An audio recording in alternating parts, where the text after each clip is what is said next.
First off, apologies for 906 because I am still trying to learn this laptop. When you get the hard drive installed, reinstalled because everything is slowing down and everything just stinks. And it's like, oh, we've given you all of this new stuff. And so it's like, I'm on the road with the laptop. Greetings from Weehawken, New Jersey. Bart is kicking things off today. He's back at the Imitation Palatial Studios of SoccerForUSPod.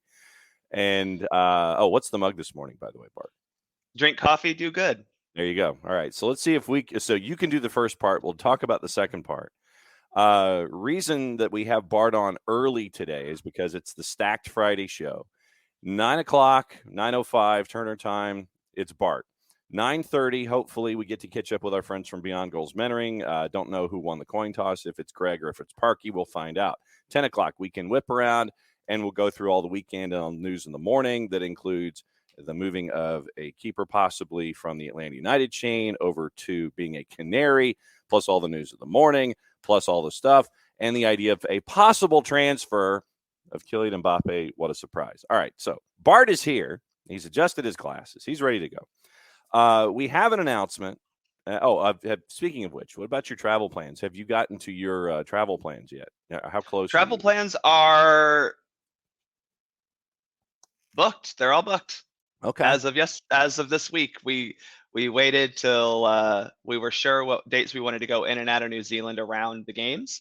Finally decided which ones we're doing, and allows us to actually do a game in Sydney if we want to do. So I think we might be doing it's Colombia versus South Korea maybe in Sydney before we head over to New Zealand for the U.S. games, and then we'll be back in Sydney for that round of 16 game that the U.S. is hopefully playing in. They should be playing in, and I'm sure we'll talk about that. Yes, and we also have to figure out what the time change is and what the time difference is, so Bart can come on as much as humanly possible in and around. And if anyone wants to sponsor the segment, Bart's Call from Down Under, if anyone has that. Yeah. Yes, exactly. So, and they see them. I don't know if Melbourne's better than Sydney, but the U.S. isn't playing in Melbourne, so I'm not going to Melbourne. No, that's priority. Priorities. Sorry. Yes, we got priorities here when it comes to itineraries. So we'll figure it out. See, now if Bart can do the bridge, if you could do the bridge walk in Sydney, you go up the bridge, you can sit there, take the picture from like 9,000 feet. Yeah. With the Opera House behind you. Yeah. See, now if you did the show from there, if you did the show segment from on top of the bridge, that'd be pretty sweet. Okay, well, we'll scout out some locations. Maybe I'll do one from the top of a mountain in New Zealand. Who knows? We might as well, right? I'm excited though, John. I'm excited. This is going to be a very trying World Cup for the U.S. I think probably the hardest that they've had to face since that 2007, where they obviously did not win. One of the few times they haven't. The China tournament was similar to this one, where you had a lot of older veterans and a lot of very young players who are very promising, very talented. But you look up and down the roster for the U.S. women, and there's a lot of fourth World Cup, third World Cup, but also a lot of first World Cup appearance. And that's not a bad thing. I think people are making a lot out of the talent, I guess, if you will. But I think right now we're just in that gap between generations. Remember that the previous generation that is about to phase out, the Megan Rapinoe, Alex Morgan generation, they made 3 World Cup finals in a row.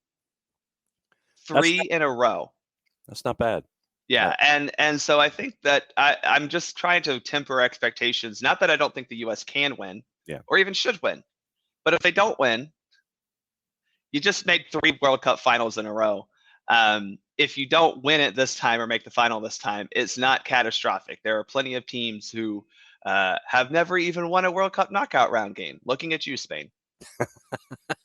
Bart lobbing bombs early in the segment. All right, let's go position group by position group. We'll start between the sticks. And it is Aubrey Kingsbury, Casey Murphy, Alyssa Nair. When you look at those 3 keepers, what do you see? Yeah, I think this was not a surprise necessarily, but a change that we expected to happen. Adie Franch has been a part of the U.S. women's camps for about a year and a half now.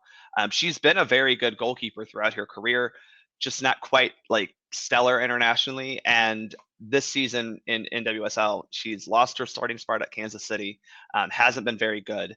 So not a surprise that Kingsbury, who has been very good for the Washington Spirit, is included. And though Alyssa Nair is probably the number one, I got to be honest. I think Murphy or Kingsbury could start, and we would be just fine. Nair has been the number one for Vlatko, but Vlatko's done a good job of incorporating Murphy throughout. So a very solid experience group, even though two of these three haven't been to a World Cup before, but they're very good, very experienced in NWSL. 7 defenders make the trip. Alana Cook, Crystal Dunn, Emily Fox, Naomi Girma, Sophia Huerta, Kelly O'Hara. And if you haven't seen the video of Vlatko making the call, seeing Kelly O'Hara's reaction was just priceless. And then Emily Sonnet, defender number 7. Yeah, we get our 2 Georgia girls going to the World Cup here. Emily Sonnet from Marietta and Kelly O'Hara down from Fayetteville. I'm sure her dad is going to cash in those Delta Sky Miles that he's earned over those years of being a pilot. But this is, I think, the group that people are most concerned about. And I think there's valid concerns, but I also think that there's concern over that experience word that we seem to think matters so much. Granted, it's going to be a little interesting because you have Alana Cook and Naomi Girma, who are your absolute starters now at center back. That now that Becky Sauerbrunn is not going to be going, she's out with an injury. She just seems like she won't be ready to go. And let's be real honest. You see Pino, you see O'Hara on here. If Sauerbrunn were able to play soccer, she would be on this roster. She's unfortunately, can't do it. So Cook and Girma, very young. Girma especially very young. She's only in her second year as a professional out of Stanford. Cook a little bit older, but they have been solid for the U.S. I don't know if I could say that Cook has been stellar, whereas Girma really has played very well in her time with the U.S. I think that's where the concerns lie, right? Because you only have those 2 who you would consider starters. You don't really have a third center back. It's Emily Sonnet. Sonnet is kind of a center back, kind of a defensive midfielder, kind of a fullback. I think you might also see a little bit of, and we'll talk about her in the next group, but you might see Julie Ertz fall back in that center back pairing if needed. So you have 4 center backs on the roster. You only really have 2 starters. I think that's the concern. But the fullbacks actually, I think, are going to be okay. You have Fox and Dunn, who are probably your starters. Fox can play left or right, and Dunn is obviously I know we can talk all day long about how she should actually be playing in the midfield, but on that left side of fullback, she's a very solid presence. She's gotten back into her fitness and performance levels in NWSL that we're used to. I expect her to start at left back. I expect Fox to start at right back, but we do have Huerta and O'Hara who should be able to play right back if needed. I think we'll see a lot of them because the 2 of the first 3 games aren't against great opponents, and especially opponents who will be able to attack more. So I would expect Huerta and or O'Hara to play in those 2 group stage matches. All right, so we'll save your starting 11 until after the full position group breakdown. Let's go to the next group, and it's 7 midfielders. Savannah DeMello gets the nod out of Racing Louisville. Julie Ertz, who last time I checked is an actual cyborg, although we have no physical evidence to actually lay this out and prove this, but I think Julie Ertz is an absolute cyborg. Lindsay Horan, Rose Lavelle, Christy Mewis, Ashley Sanchez, Andy Sullivan. And there's also some sub news about Lindsay Horan as well. But when you look at those 7 midfielders, Savannah DeMello, I thought that was interesting. Yeah, congrats to Savannah DeMello. This is she's definitely the player who you go, oh, she's had a really good season. We've got to bring her.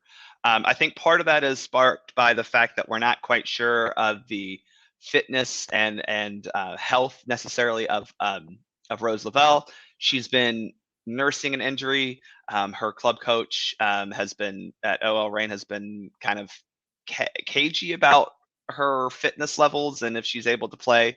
So I think DeMello is in here because we're not quite sure how much Rose is going to be able to play.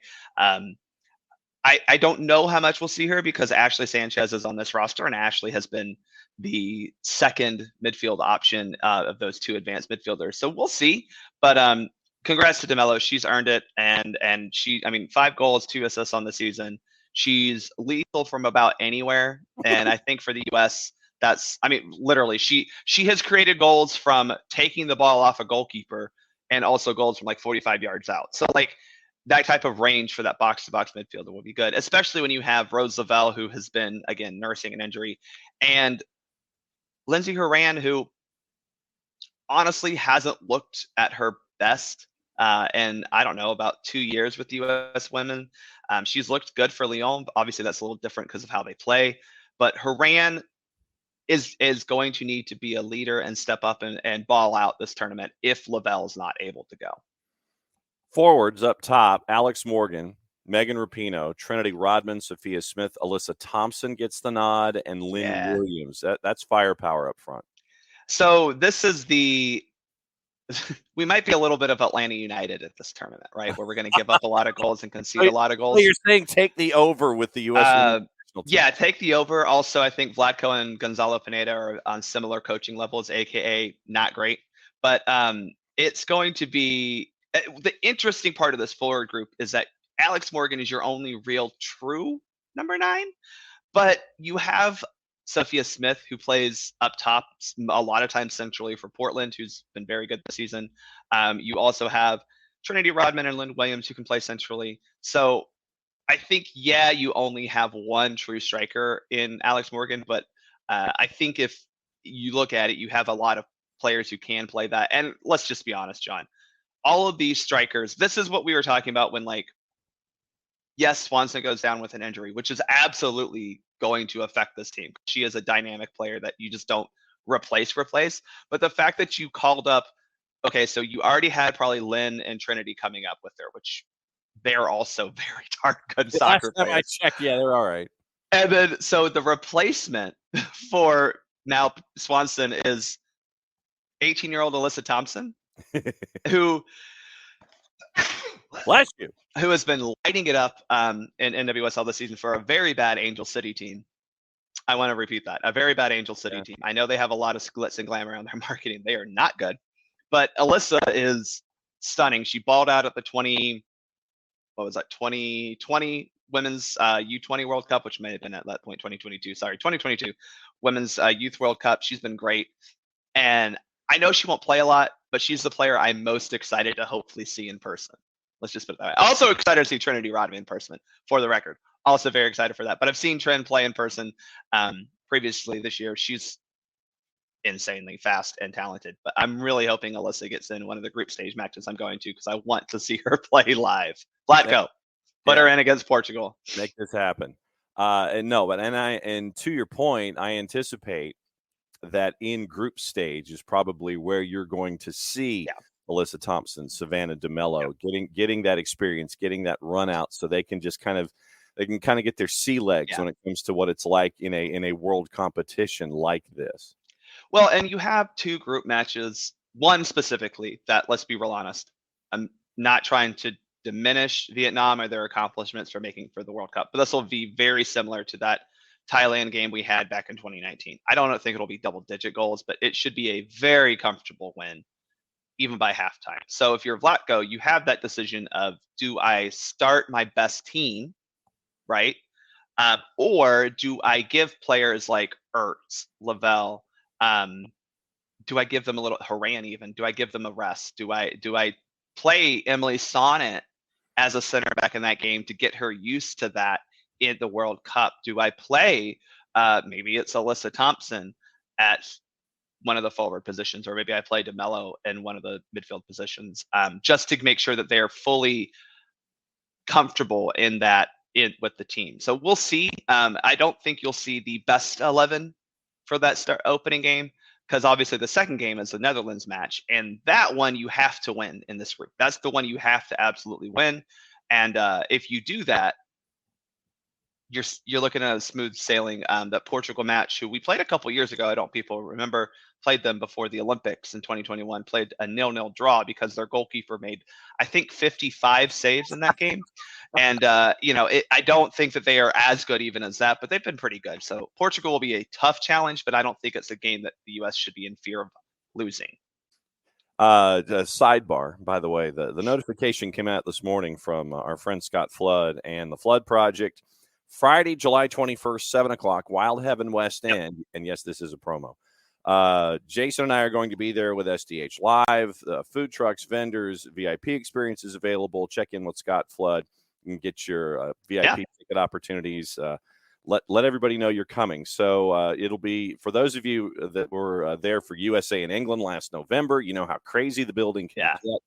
So while Bart and how many of your buddies are going down? Well, I will actually be there for that game, so you can hang out with me one last time before I depart for Down Under. Okay. But we've got 5 of us that I know, like of my friends' friends going, and then there's even more from the AO Atlanta group that are going, and obviously we'll have several thousand American Outlaws down there. I gotta be honest, John.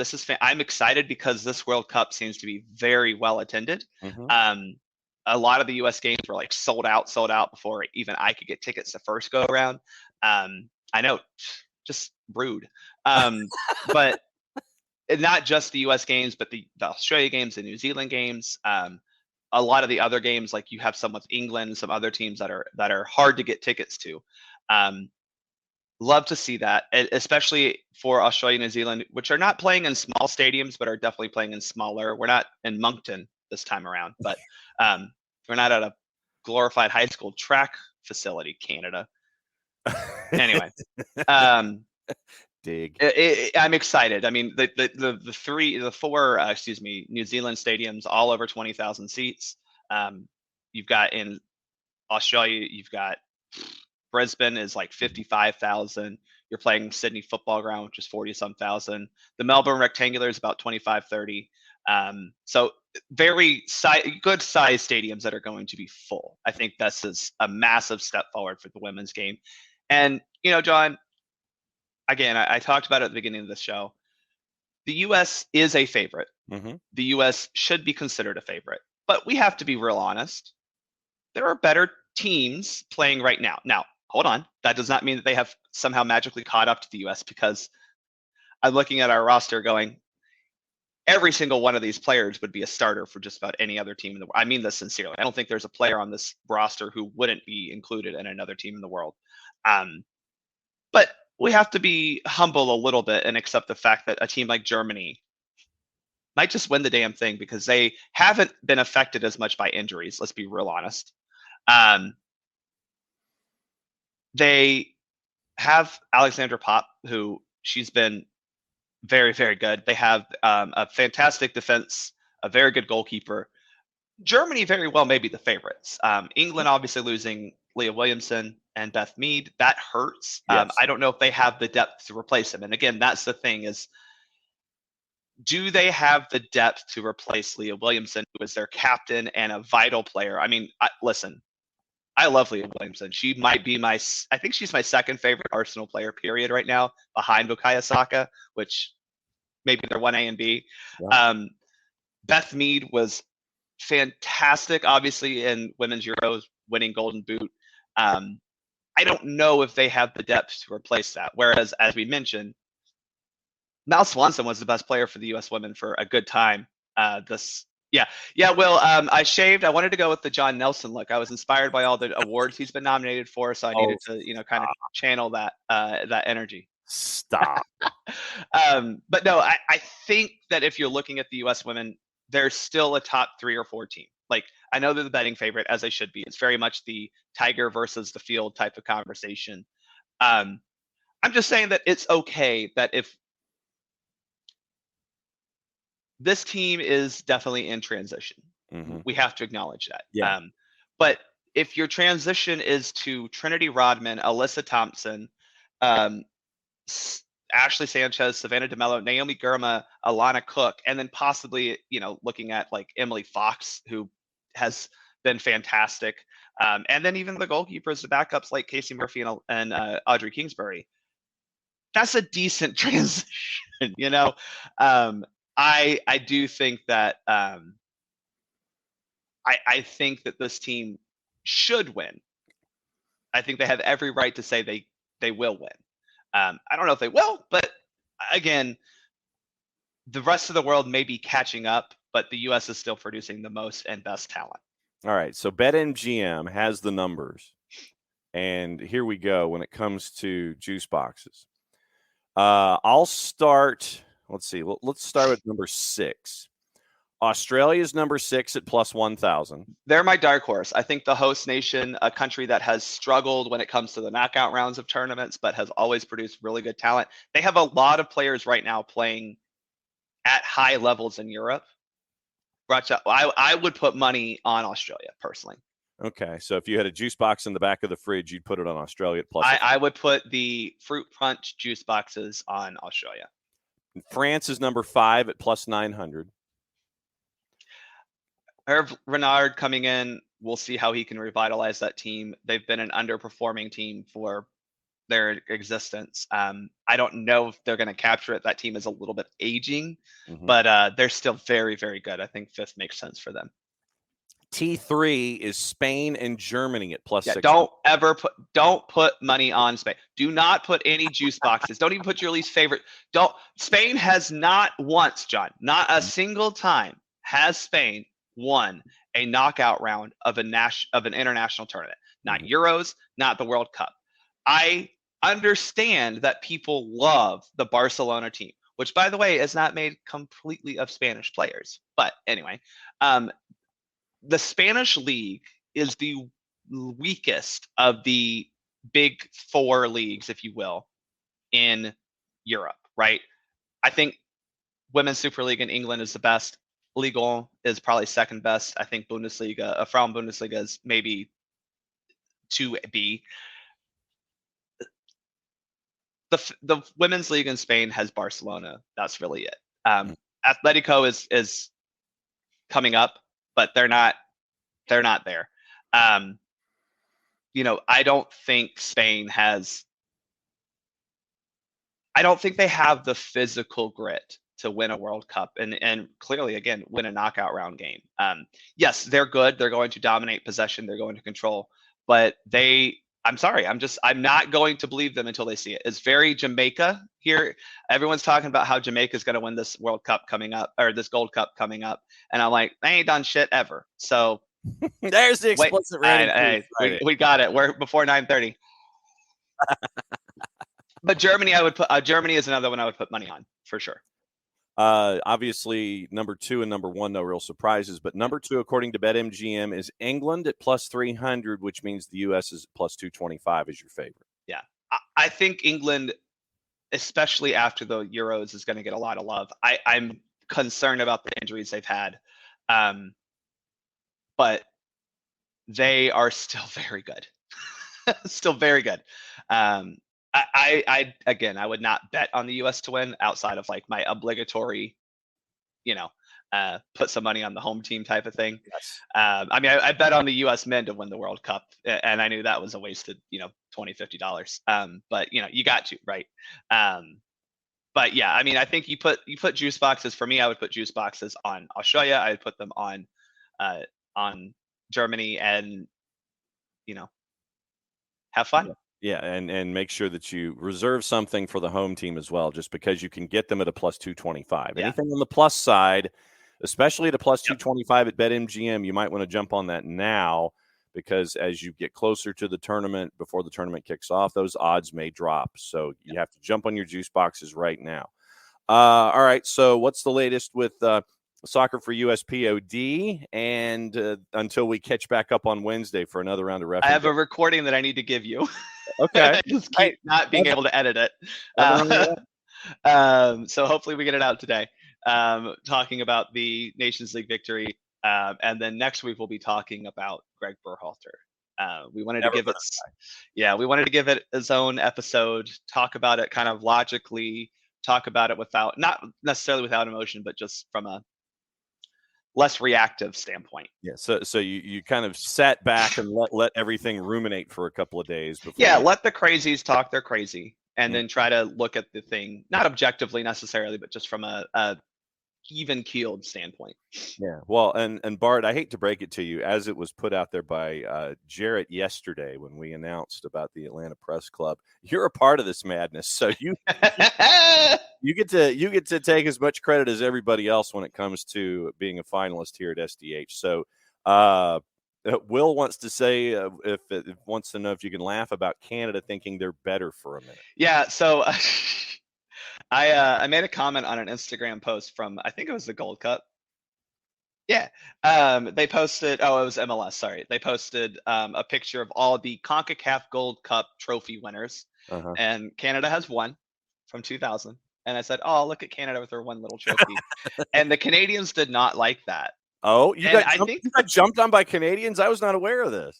Canadians are very rude, John. I thought you knew this. I think the Canadians are, I don't know, is there like lack of oxygen north of the border? I think something's gone to their brains that they think that they're good at soccer. Wow. I think the Canadians should worry about, maybe paying their players and funding their programs before they start yelling at us. But hey, having functional professional leagues.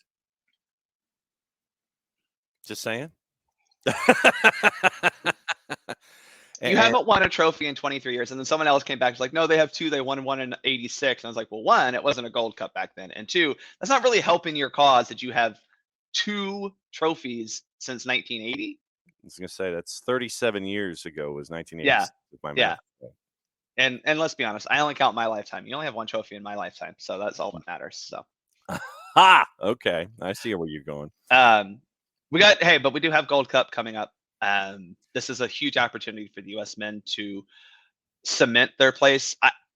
We talked about this on the pod, and I'm sure you've got two very important people coming up.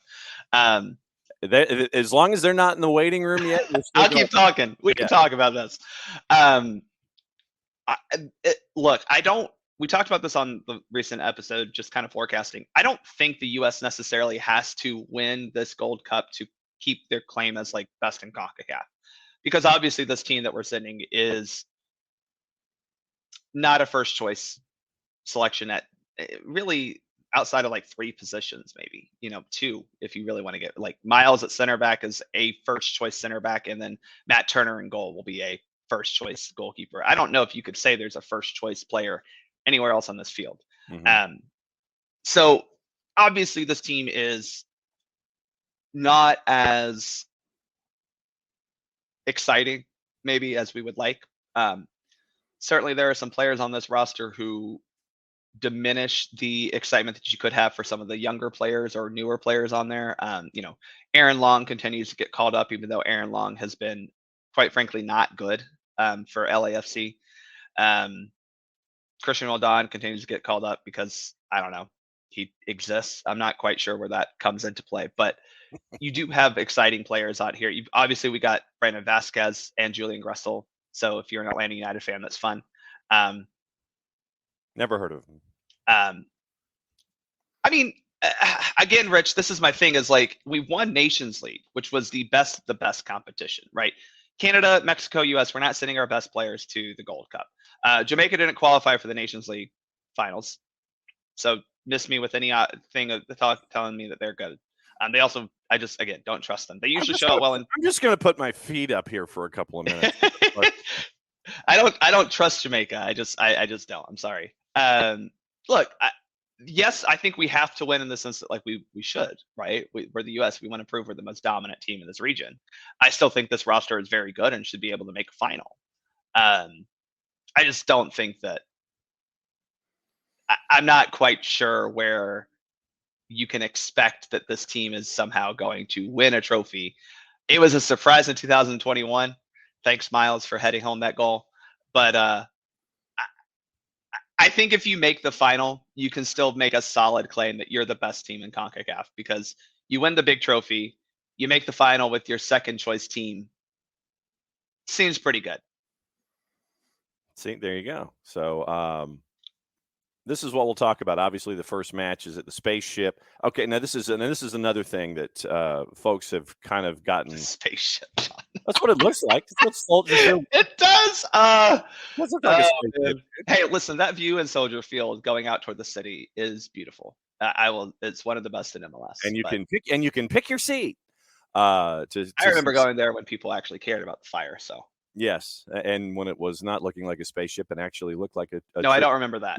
To those, I don't remember that. My first Chicago Fire game, I think, was in 2004. The U.S. played a friendly with Poland, and they paired it with a doubleheader, Chicago versus New England. Got to see our favorite person ever, Carlos Bocanegra. He played in both. Saw DeMarcus Beasley play in both. You didn't take I think Boca scored in the game against New England, if I remember correctly. That was a crazy experience. Playing Poland in Chicago.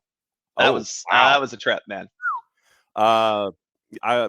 The other thing is that the kickoff is being promoted at 9:30 Eastern time. It is not, in fact, at 9:30 Eastern time. I think it's a 10:06 kick for this Gold Cup match that starts things off for the USWNT. Bart's gone into his filing cabinet. Sorry, yeah, I'm looking for something. So Bart's gone into his filing cabinet. He's chasing after his notes. Oh, he found. What did you find? You mentioned kickoff, so Attaboy, our friends at Kickoff Coffee, right there. Stars and Stripes Kickoff Coffee. Attaboy. There you go. But yeah, another thing. Good. Yes, everybody's getting bent out of shape, rightfully so, about the 10:06 kickoff that was listed at 9:30. But I think, trying to think of it like a TV programmer, is that you want to get your 7:39 MLS kicks out the door, and you want to have that clean because that's more than half of your schedule on Saturday. Yeah, I mean, the other solution is you don't play during the international break, but Logic. Why do you want to do that? All right, Bart, get out of here. So let's see. Anticipating a Soccer for US POD coming up over the weekend. If not today. If not today. So we'll figure it out. So keep an eye out. Set your notifications here at the network. Another episode of Soccer for US POD with Bart at US Keeper and the cast of thousands that's a part of his show on a daily basis. And we will get Bart's ideas on early Gold Cup stuff on Wednesday when he returns under normal circumstances with tournaments down here and all that kind of stuff. Bart, thanks for hanging out with us once again. Thanks for coming on an atypical day for you. I know. Thanks for having me, John. Well, I mean, we needed to talk about it, and we found it was kind of important. You know, the U.S. women's national team makes their announcement of their players and stuff. So enjoy the rest of your day. Enjoy the rest of your week, and we'll catch up with you next week, my friend. Cheers, y'all. Yes, drink coffee, do good. Follow Bart at Soccer for US POD and at Bartimus Prime 19. All right, we got news to get into before we go to the weekend whip around at 10 o'clock. And the biggest one is with Sandro Tonali. And at the moment of the morning, let's put it that way. Tonali now signs with Newcastle. And the loud noises that you have heard in the distance are Nick Alifi. So Tonali to Newcastle. Here we go. Fabrizio Romano, Ricky Ricardo. 70 million euro fee with add-ons. Milan will also have a sell-on clause. Documents are being prepared. Tonali will sign a contract until 2029 for 7 million euro a year, 2 million in add-ons. It's a record sale for an Italian player. So that's big. And there's a lot of context that's attached to this.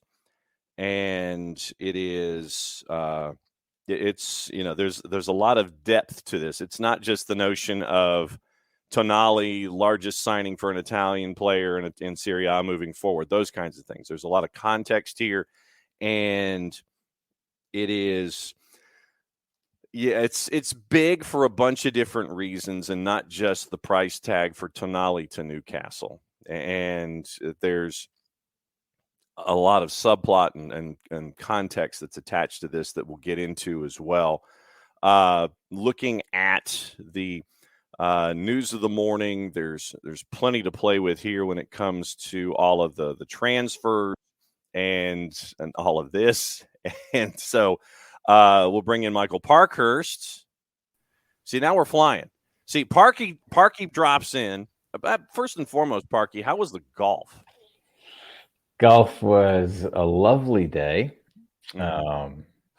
Performance, not the best, but that's all right. I've learned to enjoy being out there regardless of how I play. So. Well, and so, I mean, that was so how did the breakfast ball go? Because you mentioned the legend of the breakfast ball, which was something that I had never heard of. I'd done mulligans, but I've never done breakfast ball. So did the breakfast ball aid or impede?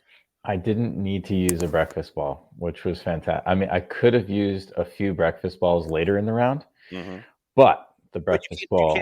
You can't defer breakfast balls and turn them into brunch balls or anything? You know what? I like that idea. A brunch ball. I mean, it just makes sense for those of us that need these kinds of things.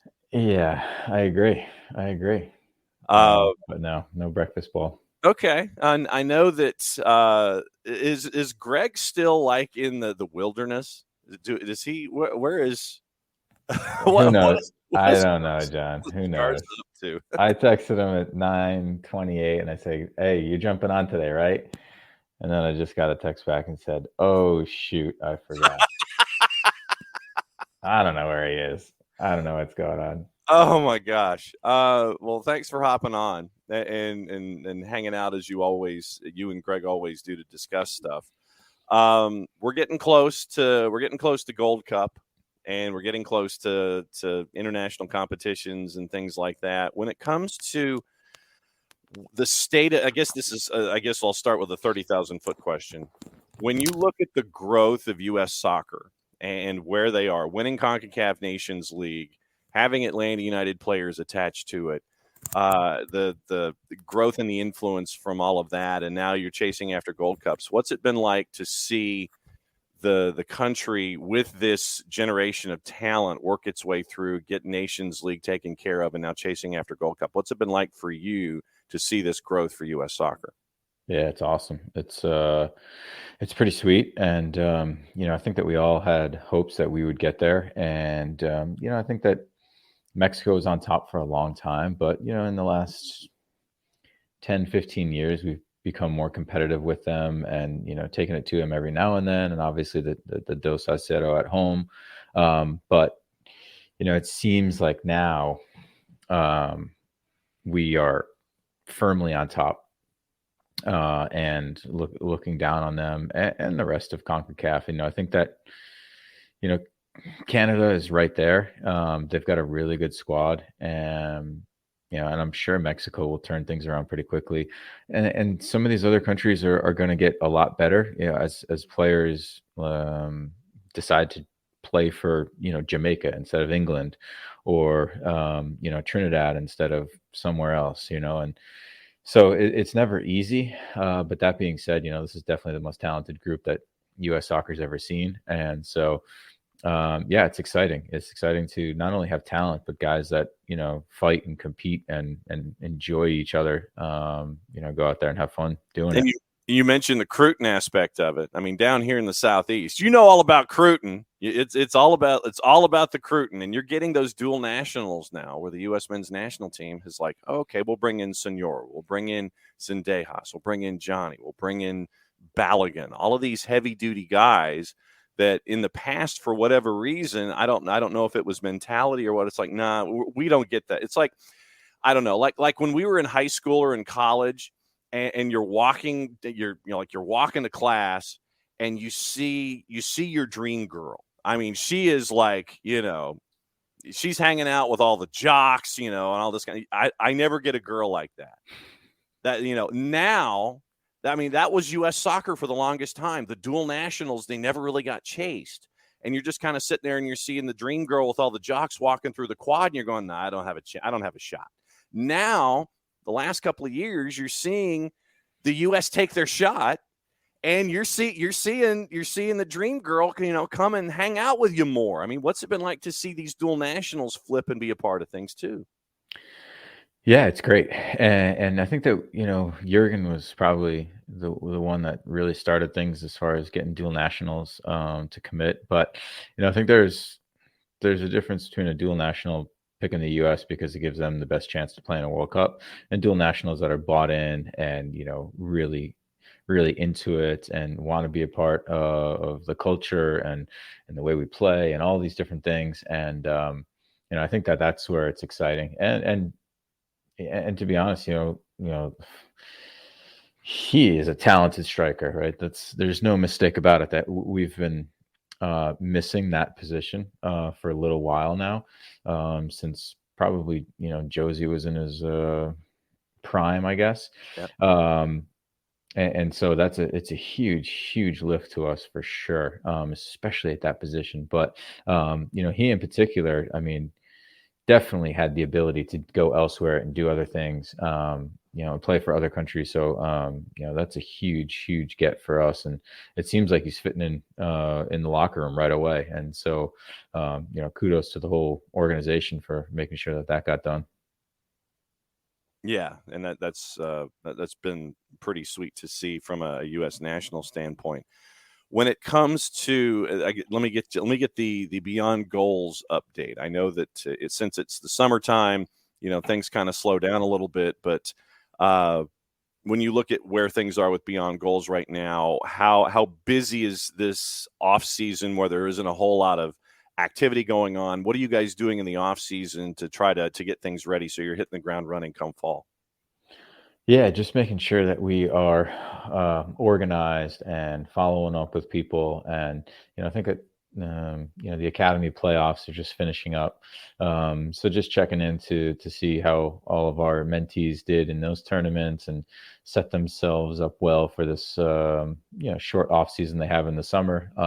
Taking breaks and then getting after it to prepare for next season. And making sure that we've got our materials and constantly learning and adjusting and improving what we're capable of giving to them. So that's kind of where we are this summer. Well, and so when you're talking to mentees in a tournament, I know that obviously as things are going along and you're having those successes, how measured is the conversation? How enthusiastic is the conversation that you have as a mentor? How measured is the conversation, just making sure that they're locked in on the task at hand and not looking too far down the road, not looking ahead of the next game? What are those conversations like when you're talking to somebody in tournament? Yeah, just to focus on the present. Like you said, John, you don't worry about, what other teams are doing in your group or who else is out there or, who might be watching or what if this or what if that, right? Just living in the present, controlling what you can control, and enjoying the opportunity. Yeah, of course, some of these games are a little more intense and there's more on the line, right? But they're also awesome opportunities. And, maybe the last time to play with this specific group. Right. Every year groups are changing a little bit. Right. And so enjoying the time that you get with the current group that you're with, because you don't get that time back, as we know. Mm-hmm. Do your mentees, when you mention enjoying the experience, does that generation today, do they enjoy it as they go, or do they, after a certain amount of time, they go, man, I wish I would have enjoyed it more? Do they enjoy it in the present tense, or is there those thoughts of, man, I wish I would have enjoyed it more back then, if you talk to them later down the line?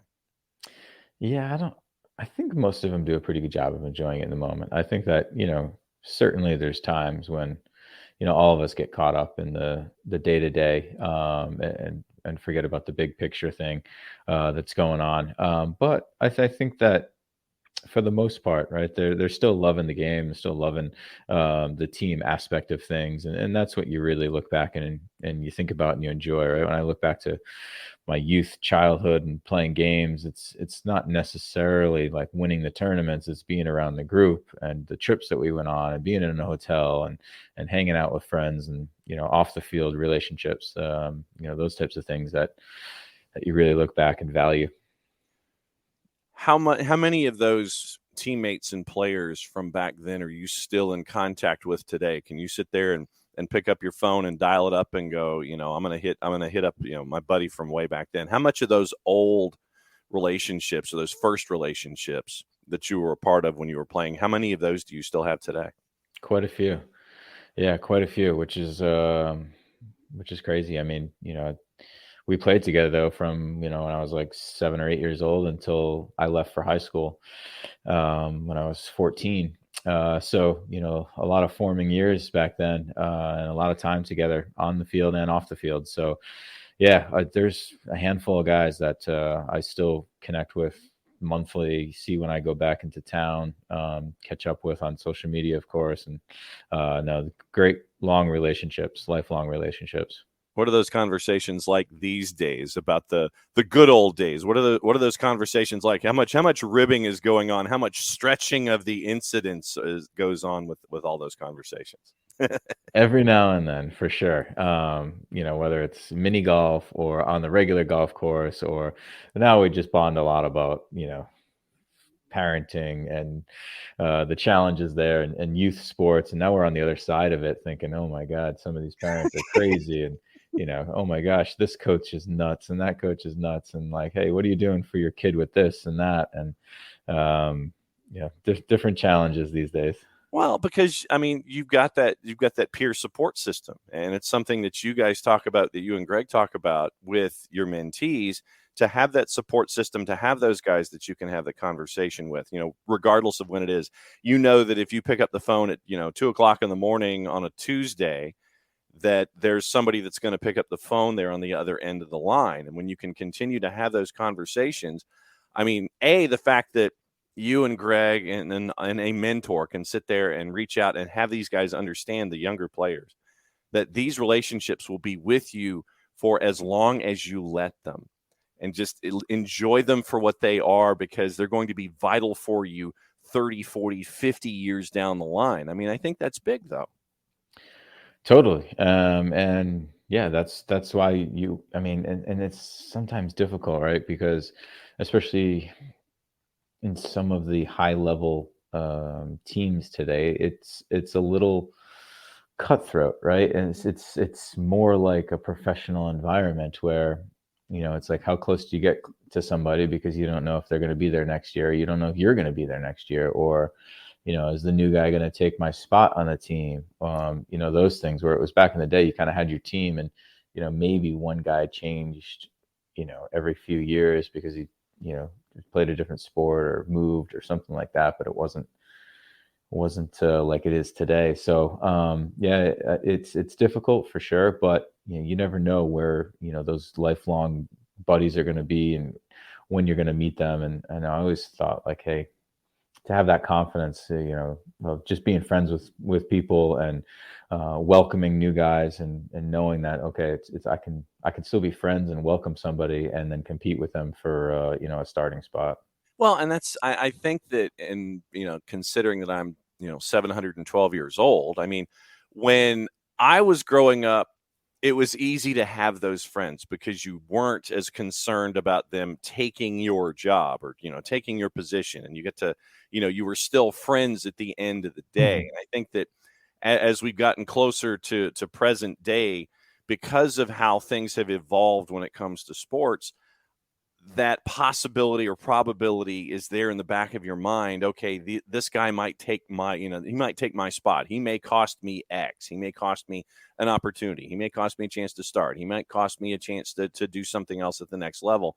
I don't know when that changed, but that seems to sadly be more of the case sometimes, where you're thinking more about the outsider taking what's yours, as opposed to just being a part of a collective and enjoying the experience, and rising tide lifts all boats, basically, where we all can improve if we all share the same attitude. When do you think that changed?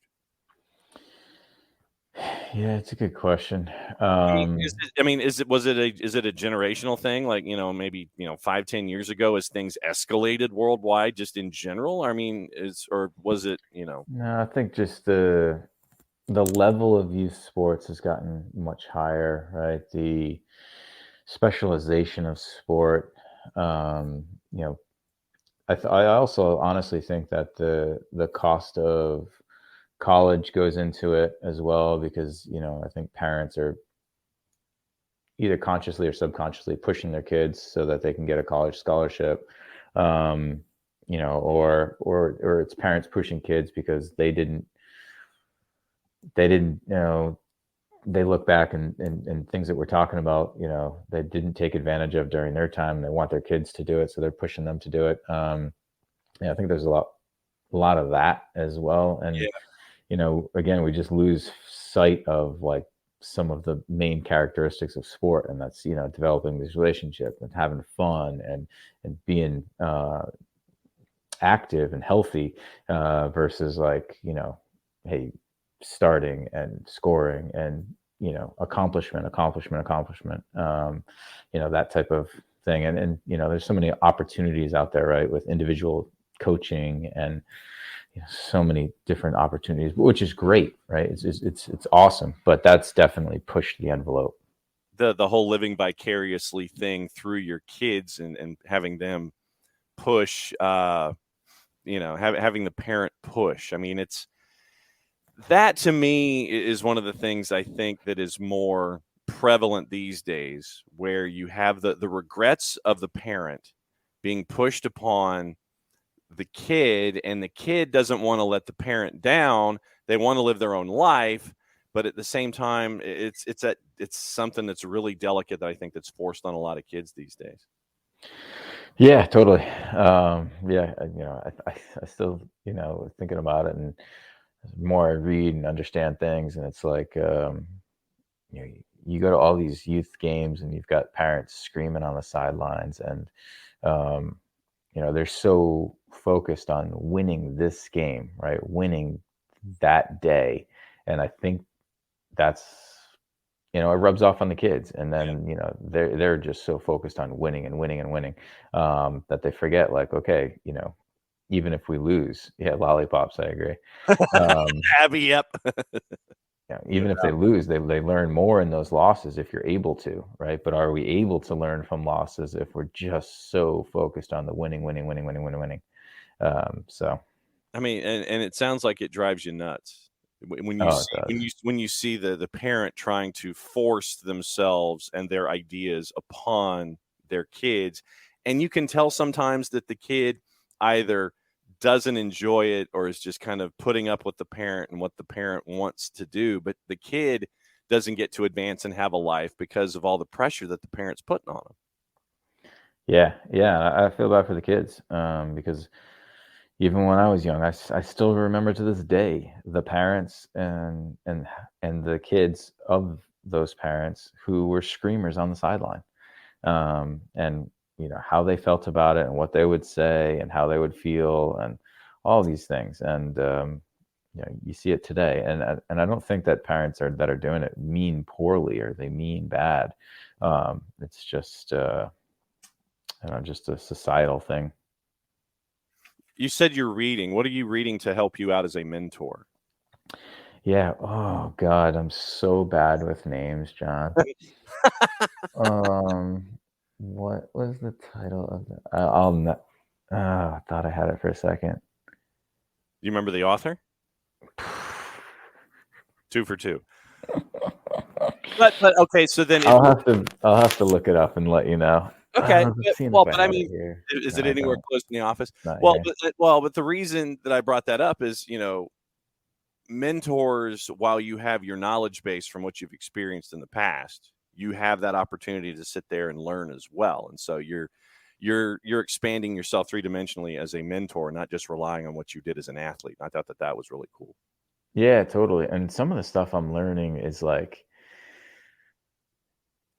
I've just experienced these things and I've done it a certain way because I knew, I don't know, instinctively or deep down, like, oh, this is helping me, but I didn't understand the why, maybe, or the science behind it, or and some of the stuff, like, I don't like, it's helping me understand like how other people view things and see things, right? Because I've obviously only seen it through my lenses in life, and understanding that, okay, not everybody obviously sees it the way I see it, when we're talking about confidence or, overcoming adversity and these types of things, right? So understanding how other people see it and why they see it that way and how to help them, and from people that study these things and are a lot smarter than me, is really helpful. All right. So you mentioned what's going on with Beyond Goals. When's the next round of golf? Oh, that's a good question. Not soon enough, obviously, because I don't have it on the calendar. Hopefully definitely before I speak to you next. But okay, that's good. I try and play once a week. It's a little challenging with the kids home in the summer. Well, they should just be your caddies. Just have them be your caddies and lug your clubs around. So that way it's a family experience, but you still get to go out and play golf. That is true. I do take them out and play 9 with them every now and then, and they're more excited to, drive the golf cart than they are to swing golf clubs. As long as the governor is still in the golf cart, that's all that matters. Kat, thanks for coming in and pinch hitting and talking about the breakfast balls. As you try and encourage your buddies for the brunch balls, I still thought that you always got a mulligan per 9. I mean, that was just how I've always played. I mean, yeah. I agree. I need a mulligan per 9 at least. Okay. I could have used 6 the other day, but well, you just have a good weekend. We'll catch up with you soon. Thanks for coming in short notice and parachuting in as you always do at MF Parkhurst and BG Mentoring. Thanks, Cap. Good to see you, John. All right. You too. Michael Parkhurst, as always, coming in and crashing. That's always fun. And so Greg will be with us next week. And so there you go. Once again, thanks for Cap to crash. And it's always fun to catch up with them, to get the perspective of mentoring, get the perspective of what's going on with soccer, just from a perspective of an athlete that played the sport. And we get to catch up with Michael and Greg on a weekly basis at BG Mentoring on the Twitters, at Beyond Goals Mentoring, and at MF Parkhurst and the Twitterless Greg Garza. So since it is the top of the hour, we just passed the top of the hour. Let me see if I can figure out how to do this properly and cut a quick promo, because we get to talk about our friends at Eliminize. For odor-free, clean, fresh air, one place you need to go. It's Eliminize service, website, and QR code not over my left shoulder, for those of you watching on Twitch, because the billboard is back home in the office in Atlanta, and I'm in a hotel room in New Jersey. So, once again, better than a masking agent that you have either under the sink or above you in the cupboard, they work with realtors and property managers for a turnkey process that makes it easy to work with and get Eliminize's activities done for odor-free, clean, fresh air. One place you need to go. It's Eliminize service. Very green way of going about things. Very kind to the environment. We like that these days when it comes to what Eliminize wants to do to help you with any kind of odors or cleanliness issues that you need to have tackled in your house.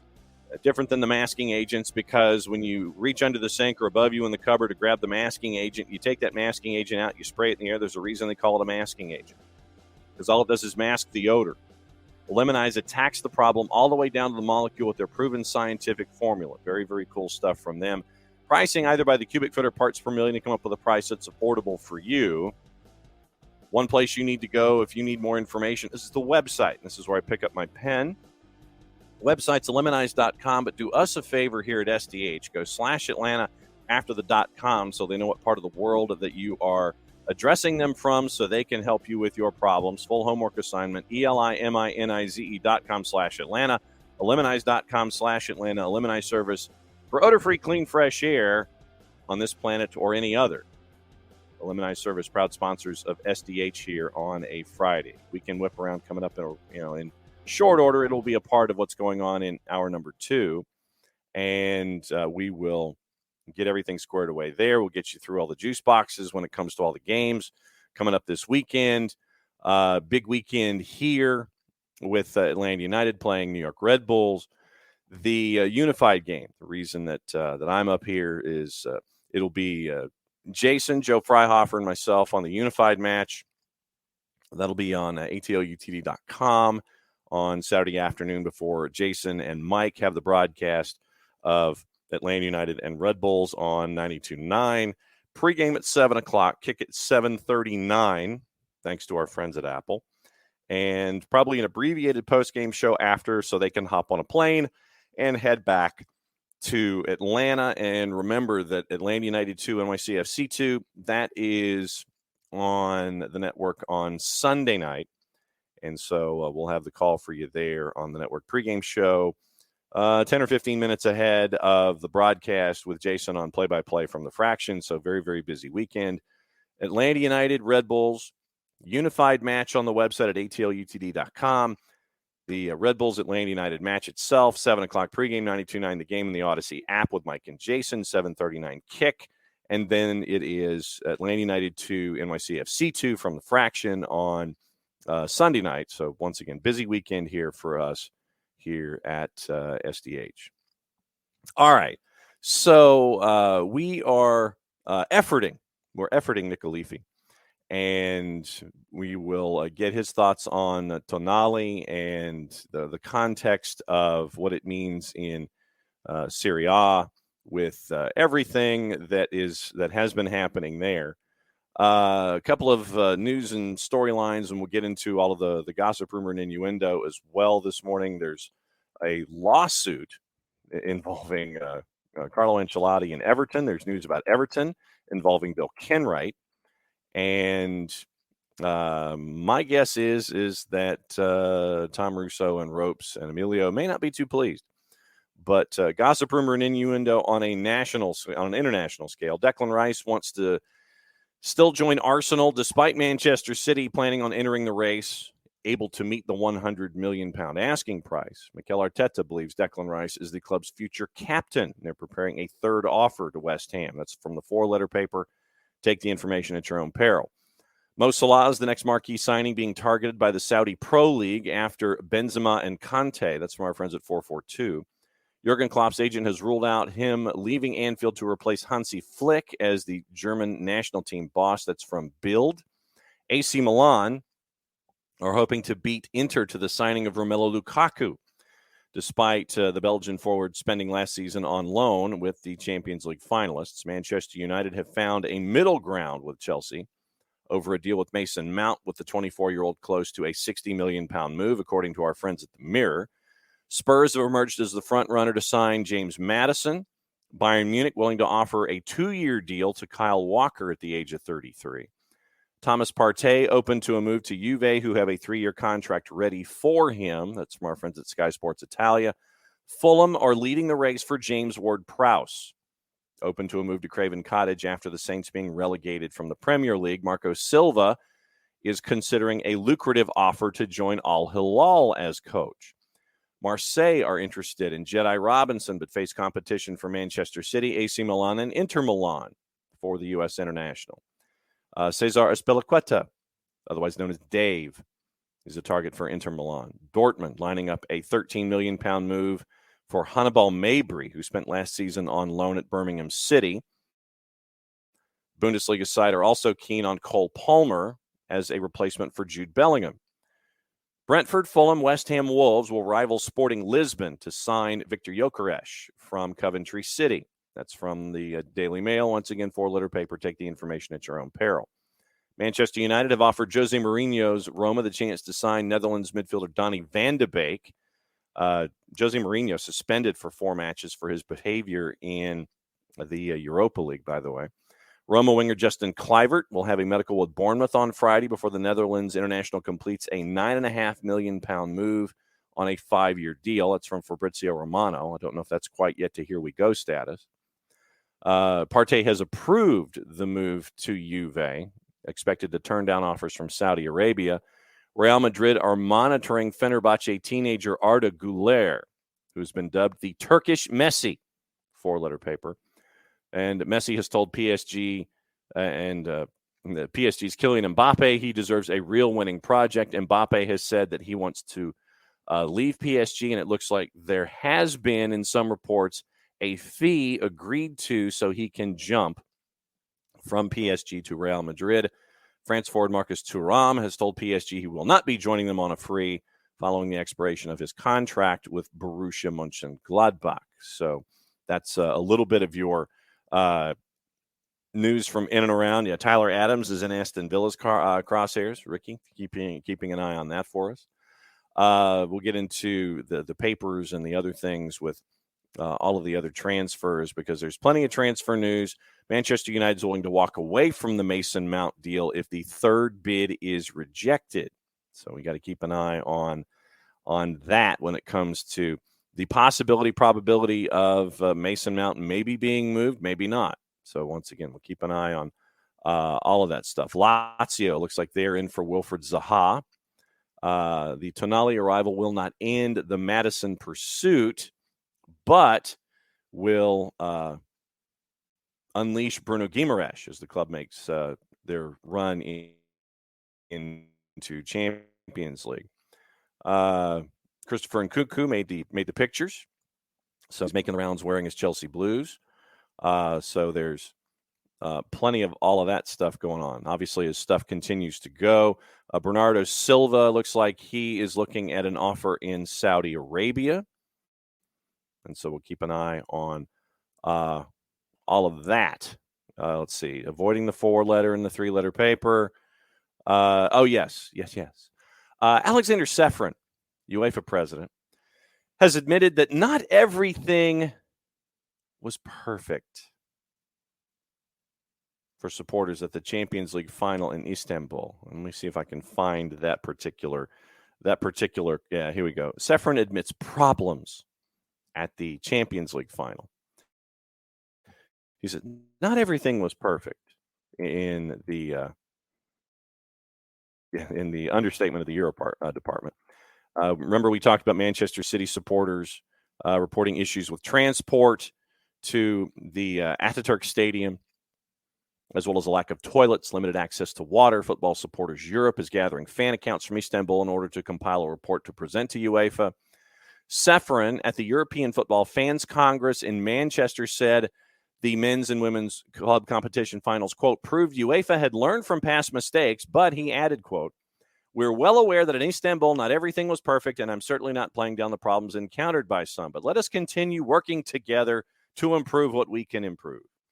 I'm thinking in particular of transport links to better understanding the hosting of disabled supporters and access to water and toilets for everyone. I can assure you the next year's Champions League final at Wembley in Euro 2024 in Germany will be a unique experience for fans, end quote. Close to the start of his address, Ceferin referenced the extremely serious issues which faced Liverpool fans in particular at the Champions League final in Paris.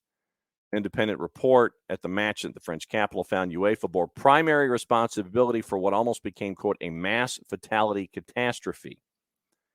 Then Ceferin wrapped it up by saying, given what some of you experienced recently, I would understand if I got a cold reception. I also came here to say sorry. We'd love to erase events that happened last year. Everyone welcomed the decision to move the Champions League final from St. Petersburg to Paris, and we know what happened. Good intentions are often not enough. We know that we're sorry for that. I think we should roll up our sleeves and ensure that attending a football match remains a unique and unforgettable experience for everyone, end quote. Then do it. Everton.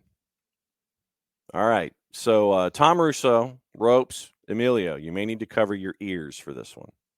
You may need to cover your ears. Abby, 10 p.m. at Midtown at Fido after Atlanta United. Great weekend. Thanks for hanging out.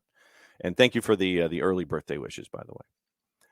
So Bill Kenwright, all right. Bill Kenwright is staying as Everton chairman. Farhad Moshiri has asked him to continue in a period of transition. Fans have said protests will intensify if Kenwright continues. This is from PA Media and The Guardian. Kenwright is understood to have been planning to step down after 19 years. When the departures of Denise Barrett-Baxendale as chief executive, Grant Ingalls as chief finance officer, and Graham Sharp as non-executive director were announced at the start of last week, Everton said a statement on the future of the chairman would follow in the next 48 hours. Farhad Moshiri said on Friday Kenwright had accepted his request to stay. Quote, I wanted Bill to remain as our chairman during this important period of transition for the club, and I'm delighted that he's accepted my request to do so. This is on the Everton website. Bill's knowledge and vast experience will be crucial for us as we look to reset, deliver on the external investment, and position Everton for a successful future. Remember, there were the protests. We got them in the Twitch pitch. We know how mad everybody was. Kenwright's the main target. Supporters group #AllTogether now said last week, the protests will not cease and will only further intensify, meaning Farhad Moshiri, allow Chairman Bill to stumble on continuing to fail in his position despite clear evidence for a need of change. Everton announced Colin Chong as interim CEO and director, James Marignac as interim chief financial officer. Chong is the chief stadium development officer and has been focusing on the Bramley Moore Dock project. Marignac, the club's director of finance. Moshiri will join the board as a non-executive director alongside John Spellman, an experienced chartered accountant and Everton supporter. MSP Capital close to agreeing to a deal to buy a stake in the club, possibly as much as 25%. Also, Guardian exclusive, Simon Goodley. Carlo Ancelotti held talks over an Everton bonus fund with Alisher Usmanov.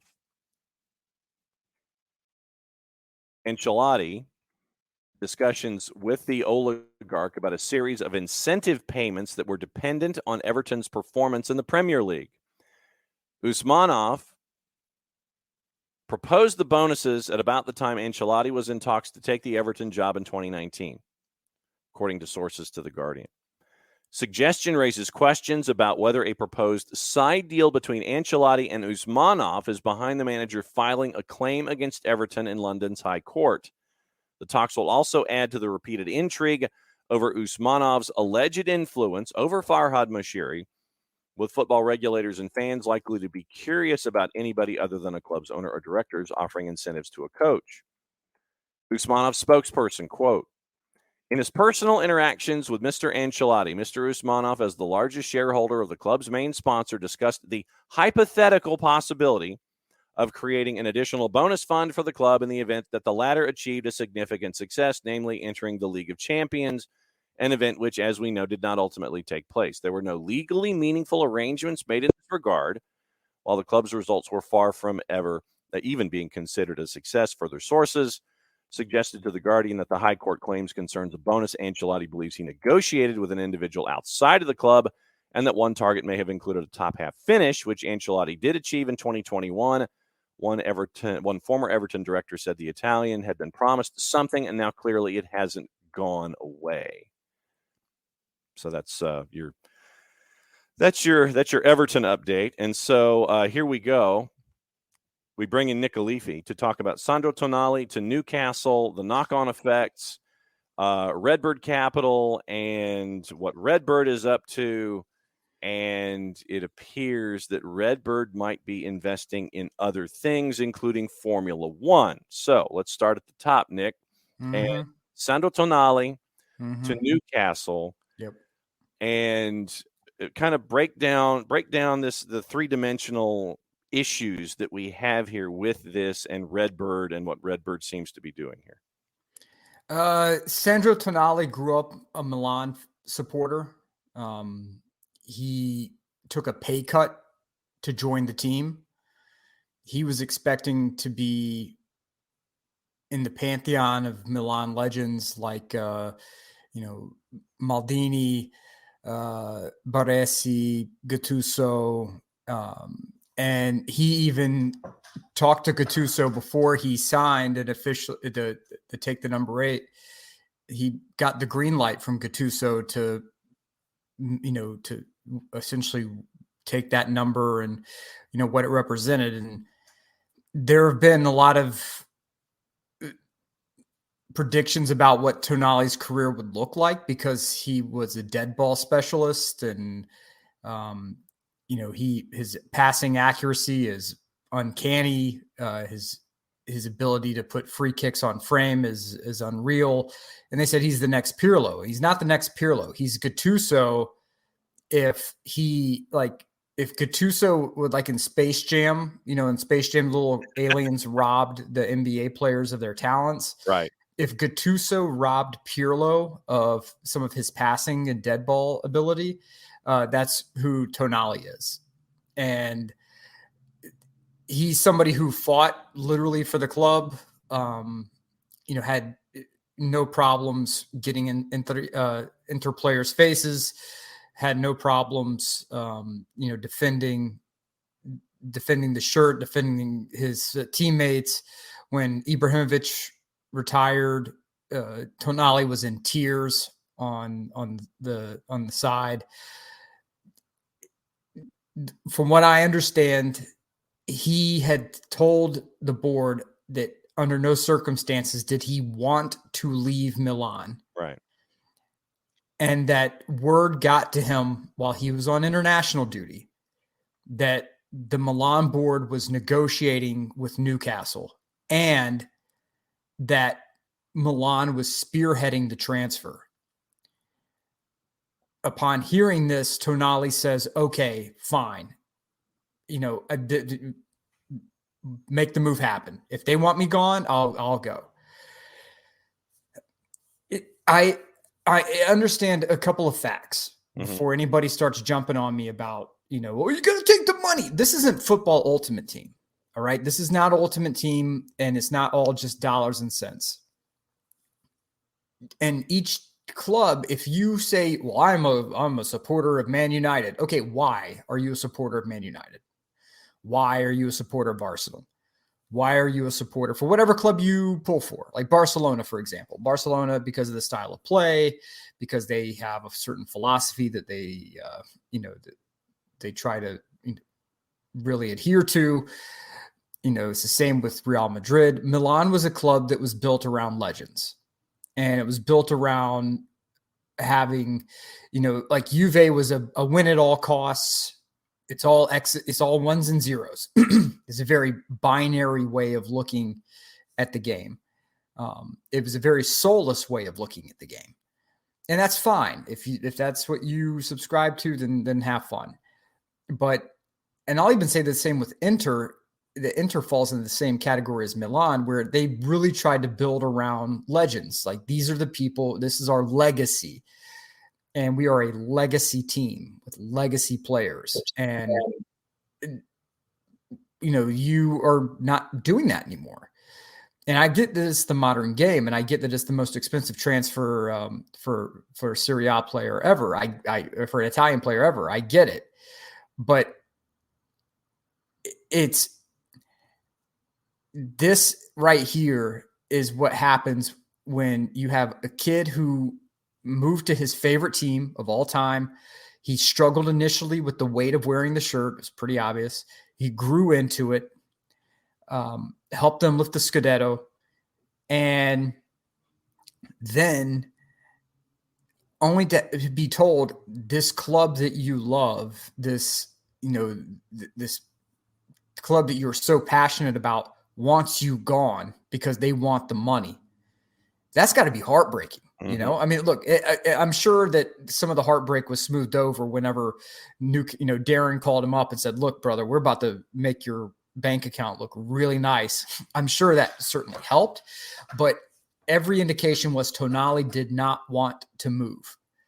But once it became clear that it was all about dollars and cents, then I'm sure Tonali's agent got in his ear and said, look, you need to get this paper because you're not going to be able to go home when this is all said and done. What do Newcastle fans get in Sandro Tonali? You are getting a warrior. I mean, you're getting the next Gattuso. You're getting a player who is not even in his prime yet. He is barely touching his prime. He is someone who can deliver dead balls with accuracy.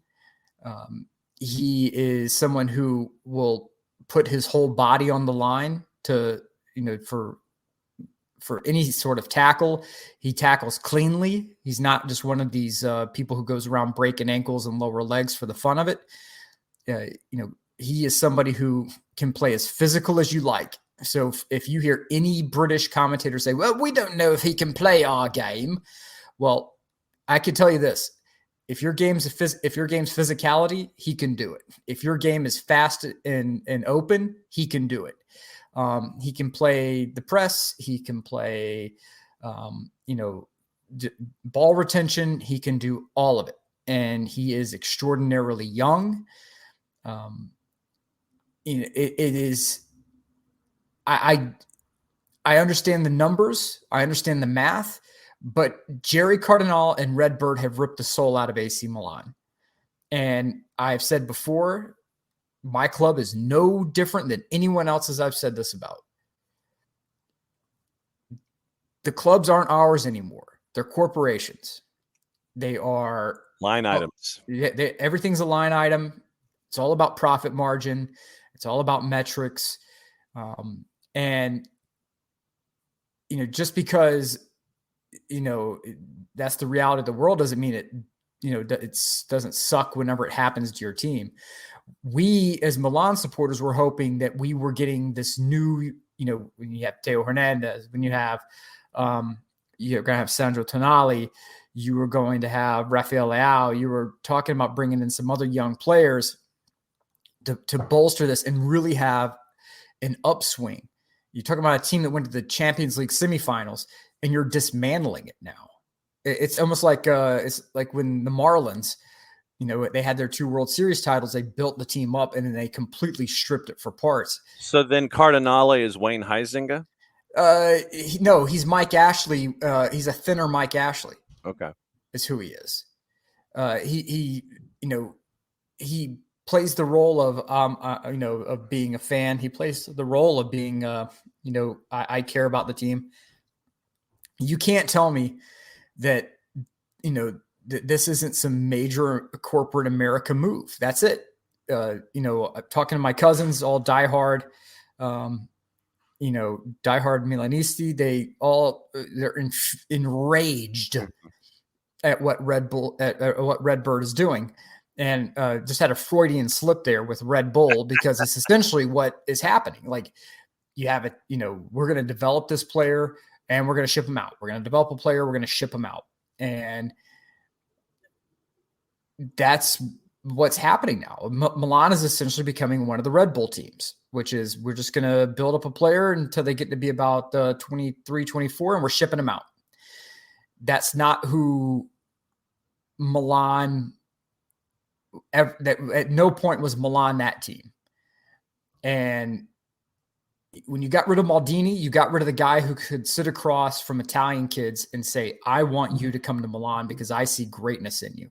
And when you have somebody like Maldini telling you that, you're in, right? Mikey Magnon, that's what got him there. Theo Hernandez, that's what got him in. Rafael Leao, getting him to re-sign, to be a part of that project. All of that, you got rid of that whole relationship building process by getting rid of Maldini.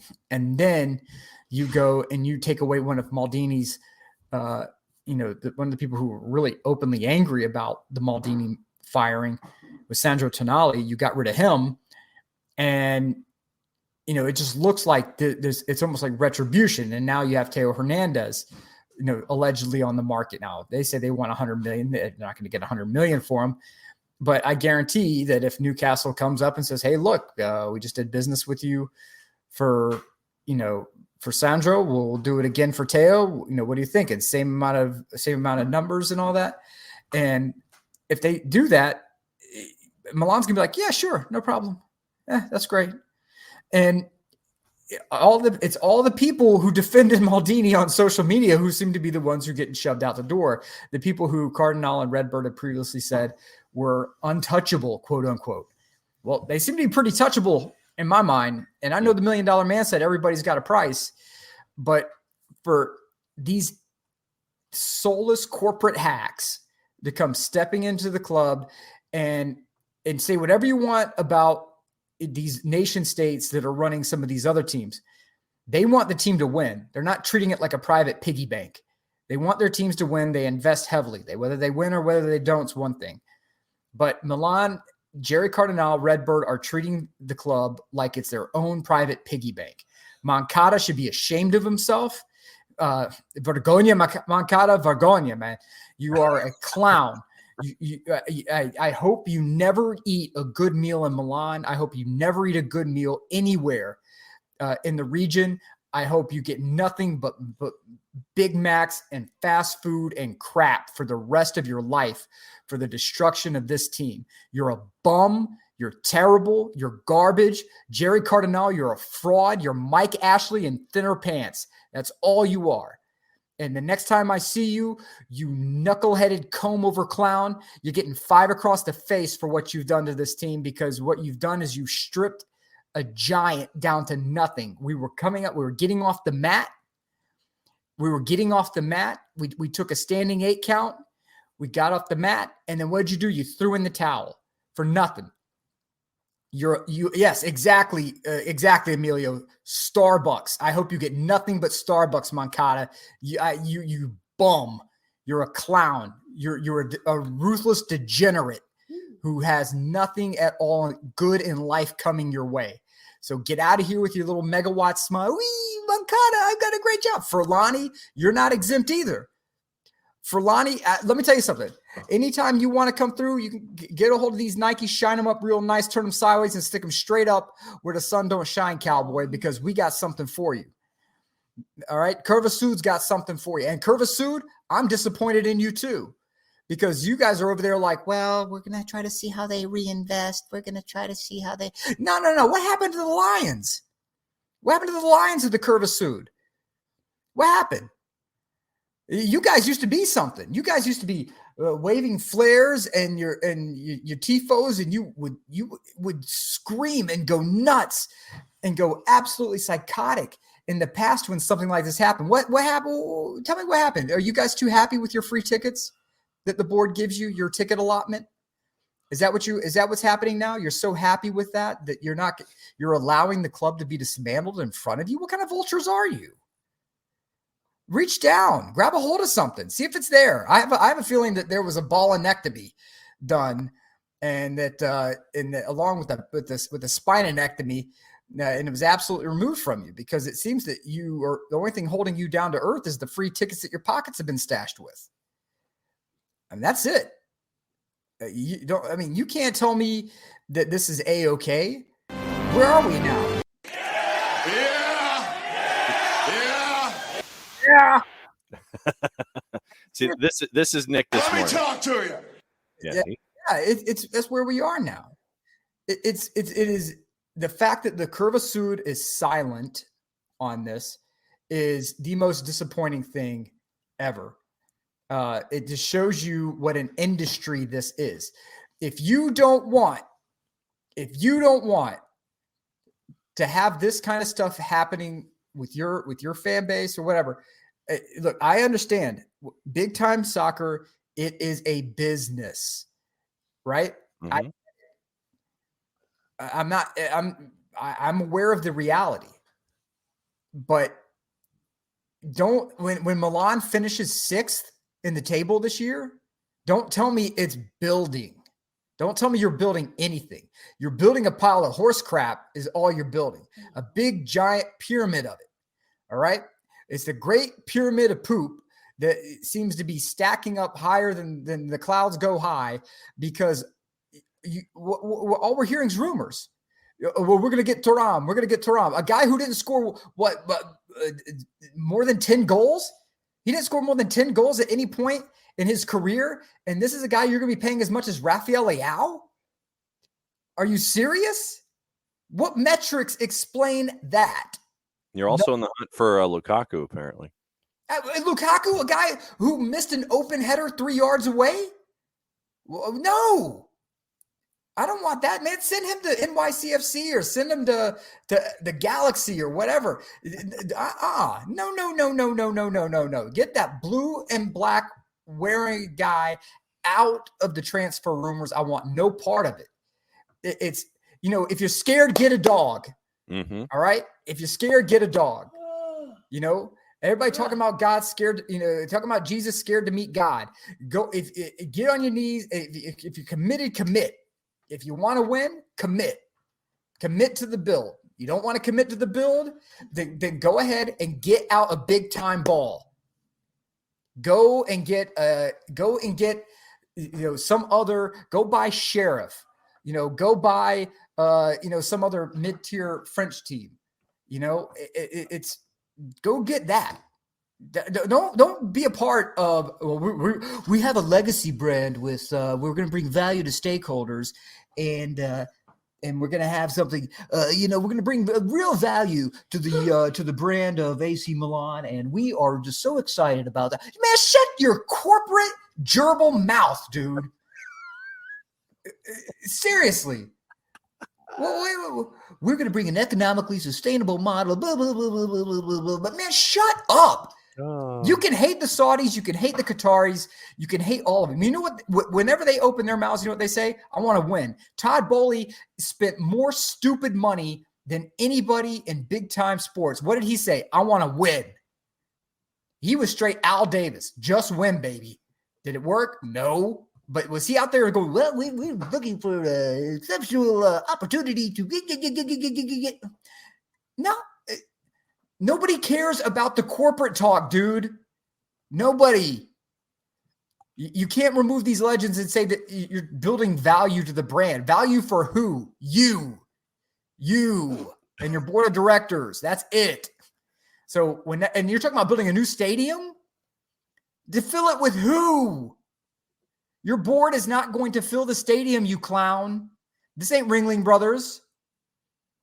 We don't need that. You're gonna have an empty and good. God, I hope. Oh my God, I hope San Donato turns down the stadium deal and they're stuck. Deal with Inter. Make the deal with Inter, and just refurb San Siro, baby. Because I hope that none of it goes your way. None of it. You haven't earned it. You're an absentee landlord. You are the worst of these soulless corporate shits who come showing up and explicit rating. And do what? You do nothing but burn the faith and loyalty of your fans to line your own pockets. Piss off, you clown. You hack. Jarrett, Nick's fired up this morning. Well, I mean, we are talking about Sandro Tonali and the impact of his transfer to Newcastle. And so Nick is slightly energetic this morning. And he has definitely earned us the explicit rating when we post the and Coco has the legitimate question. How was that the first censored word from Nick this morning? Nick has been on fire. I've been trying to keep it, trying to keep it clean. Trying to keep it clean so he can educate the kids. Mm-hmm. See, now that's the way. The kids are the future. Yes, they are. Have them lead the way. Exactly. So yeah, I wanted to bring Nick in hour number 2 before we get into Weekend Whiparound. See, this is the thing. We haven't even had the chance to get into Weekend Whiparound. Nick has been so fired up this morning. I mean, we had some news, and then I wanted to bring Nick in for some contextual understanding of the transfer. And so, I mean, we're just barely getting into some things. Doug Robertson of the AJC reporting Thiago Almada, Yakamakis, and Abram are training this morning. Firmino also training. Brennan is with the twos. Santi Sosa still not training. Fabrizio Romano, and I know the Twitch pitch has helped us out on this as well. Timothy Weah accepted all conditions of the Juve proposal. 5-year deal agreed. Salary also in place as the move is on the verge of being completed. Juve and Lille advancing on a final agreement for €12 million. Ricardo Pepi to PSV Eindhoven, a matter of hours. It's not quite to here we go status yet.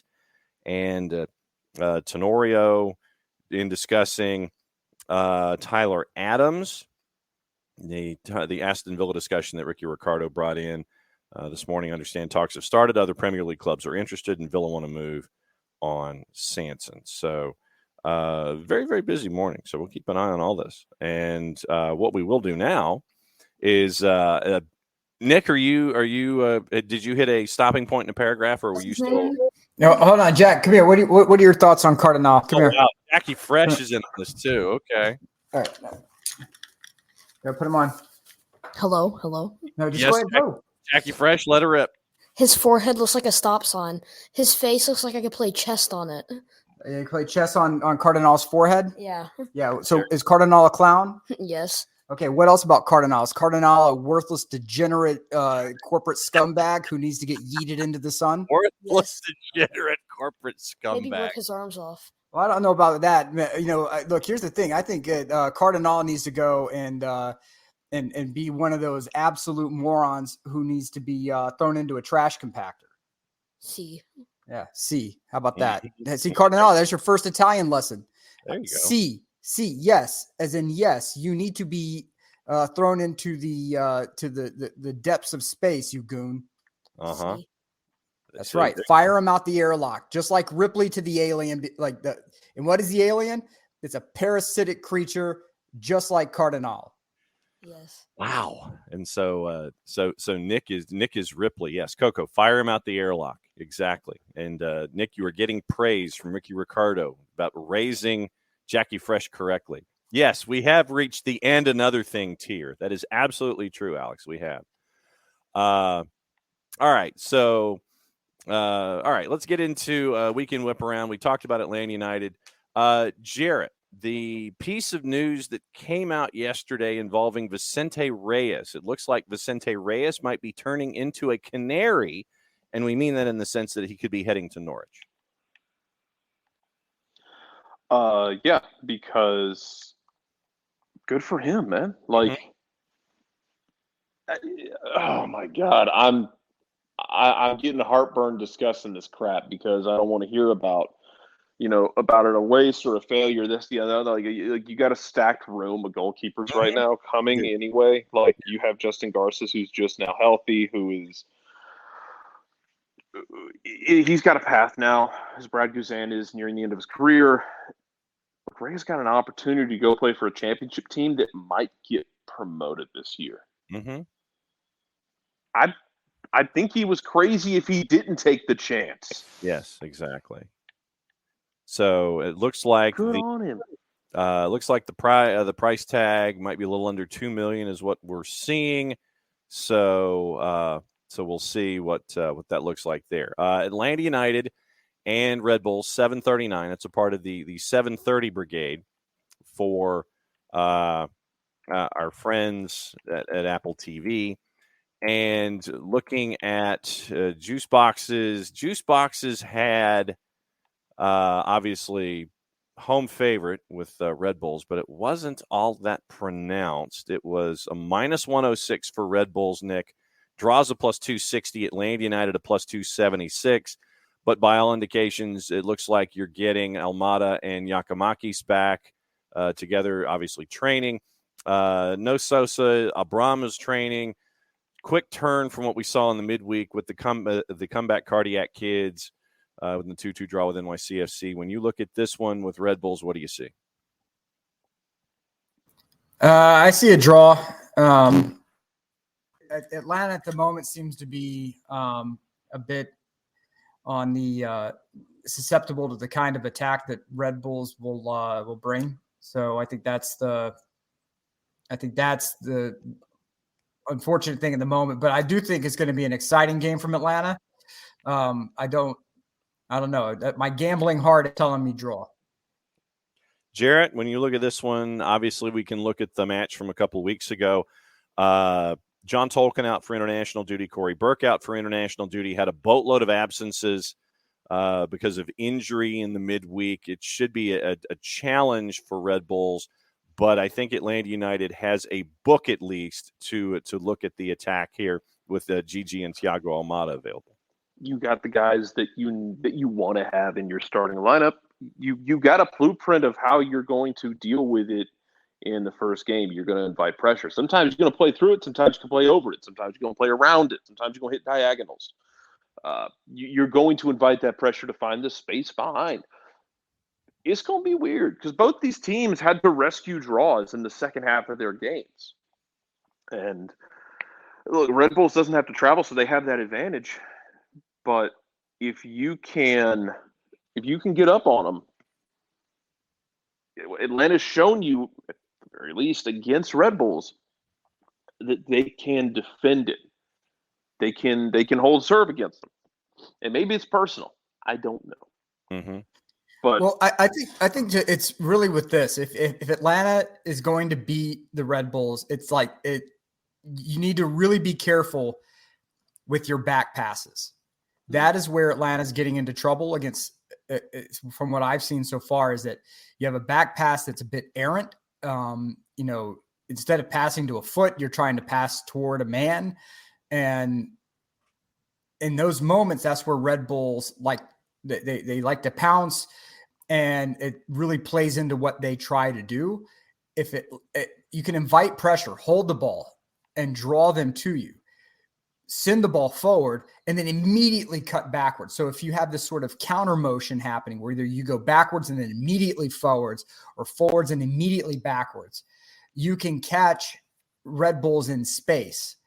because the way that system works is that, we all remember from our U8 soccer days, whenever you have the ball, what does the coach yell? Get wide, spread out.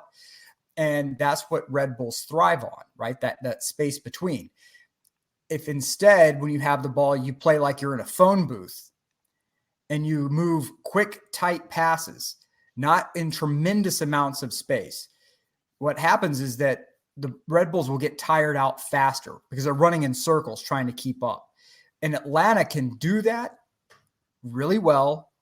Atlanta can absorb that pressure, I think, better than just about anybody in the league, as long as they don't get into sloppy back passes. If they start doing sloppy back passes, then it becomes a 50-50 game, and that's where we get our draw. And you don't want that to happen.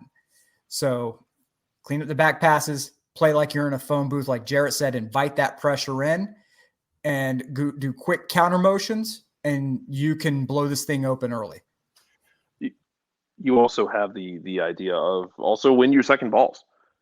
It burned you on the first goal the other night when it's a weird throw in. It bounces around, eventually falls to Keaton Parks. Parks is able to play it wide and get a 1v1 for Pereira. You have to win your second balls. There is no, well, we won some of them. No, you need to win. You need to win any dangerous one. There are going to be second balls off of long balls that aren't going to be as dangerous, where it's chased down in the corner. Red Bulls recovers it, but, their back is to the attacking half and all their momentum is chasing it down, and they're just going to have to play it straight back anyway. That's a different animal than, you want to win. You want to win your headers. You also desperately need to win your second balls. This is where a guy like Juan Hoparata is going to be valuable. This is where a guy like, I think you take Aiden McFadden with you. Because if he gets late in the game, I need someone to win an aerial duel. Aiden McFadden is one of the most underrated at doing it around. Even though I know he is not a first team starter. He's not getting penciled into the 11. But I want guys with those skill sets because, especially later in the game, if Red Bulls is going to start eating the ball around, I need people who are going to get up and win those.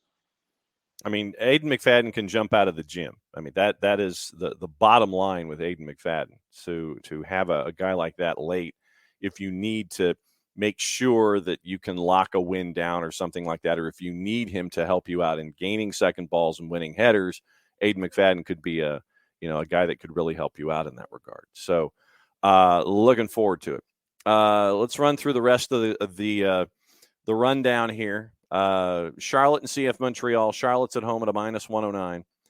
Draw and CF Montreal winning on the road, basically within the margin of error on the opposite sides of +270.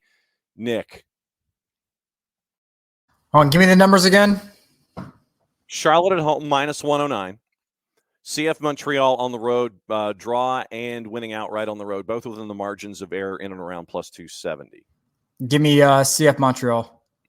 Jarrett. I just don't have faith in what Charlotte can do. Yep. Montreal. Jack says Charlotte's going to win as well. Whoa. Man, give me Montreal, but Montreal is turning into a peak MLS team of you want zero problems with them in Montreal. Tatsuputo, Mm-hmm. You get them on the road though. Mm-hmm. It's a different story. Now, can they make that stand up? That's a question I can't answer for you. I could. I'm just too much of a coward to do it. There you go. Crew in Nashville.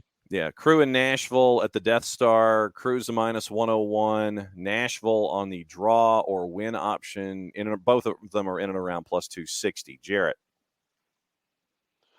When did we just decide to? When did they get to earn the title of the Death Star? Jesus Christ. Nashville on the rebound. Hani Mukhtar gets a get right game on the road at Columbus. Just exhausted by everything about Nashville. Yeah. Nick. Columbus. Jack says Columbus. I'm going to go Nashville. All right. DC United FC Cincinnati. DC at home is a +112. Your draw is a +263. FC Cincinnati, Nick and Jackie Fresh are a +220.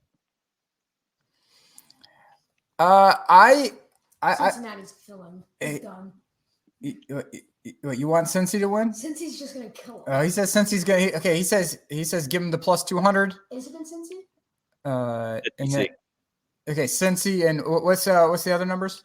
DC United at home is a plus 112. Your draw is a plus 263. FC Cincinnati's a plus 220. All right. I'm gonna join Jackie Fresh on the give us our money, and we're gonna go. Jack says 3-0 Cincy. I'm not that bold. I'll say 2-1 Cincy. Jarrett. Cincy 3-1. Revs in Toronto. Revs are a minus 154 at home. Draws a plus 311. Toronto FC is a plus 383. Jarrett. You know what? Give me that stupid ass draw number. New England is fine. Toronto, Bernadeschi shouldn't even be playing in this game because he headbutted a man last week. The Italians will drag them across the line, and Bruce is going to be irate, and I will sleep better knowing that Bruce is mad. Nick and Jackie Fresh. We're both taking Toronto. Wow. Taking that plus 383. All right.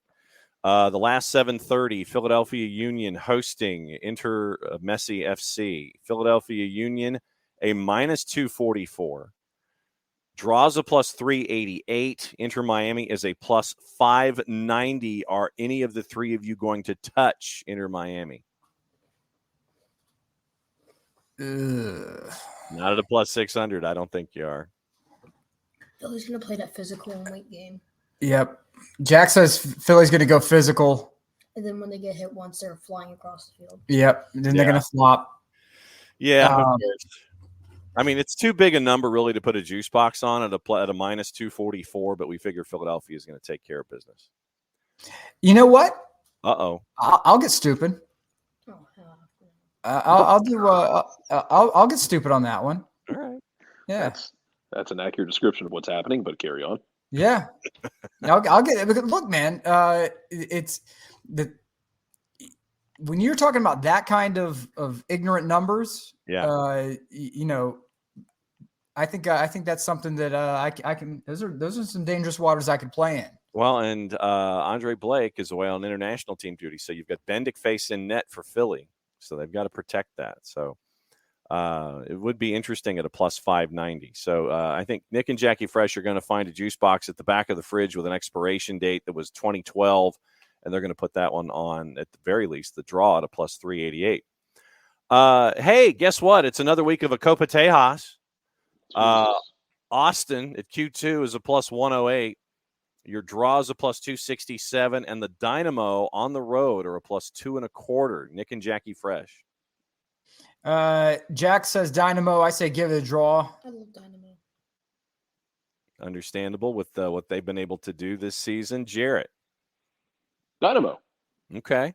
Dynamo at the plus 2.25. Also at Olsen is just about the vibes, man. Yeah. The plus and also at 8:30, so which means it's an 8:39 kick. Sporting hosting Chicago. Sporting at Children's Mercy Park is a minus 139. Fire draw is a plus 300. The Fire to win is a plus 338. Nick and Jackie Fresh. Anytime I bet on Sporting, it's gone sideways. Give me Chicago. Okay.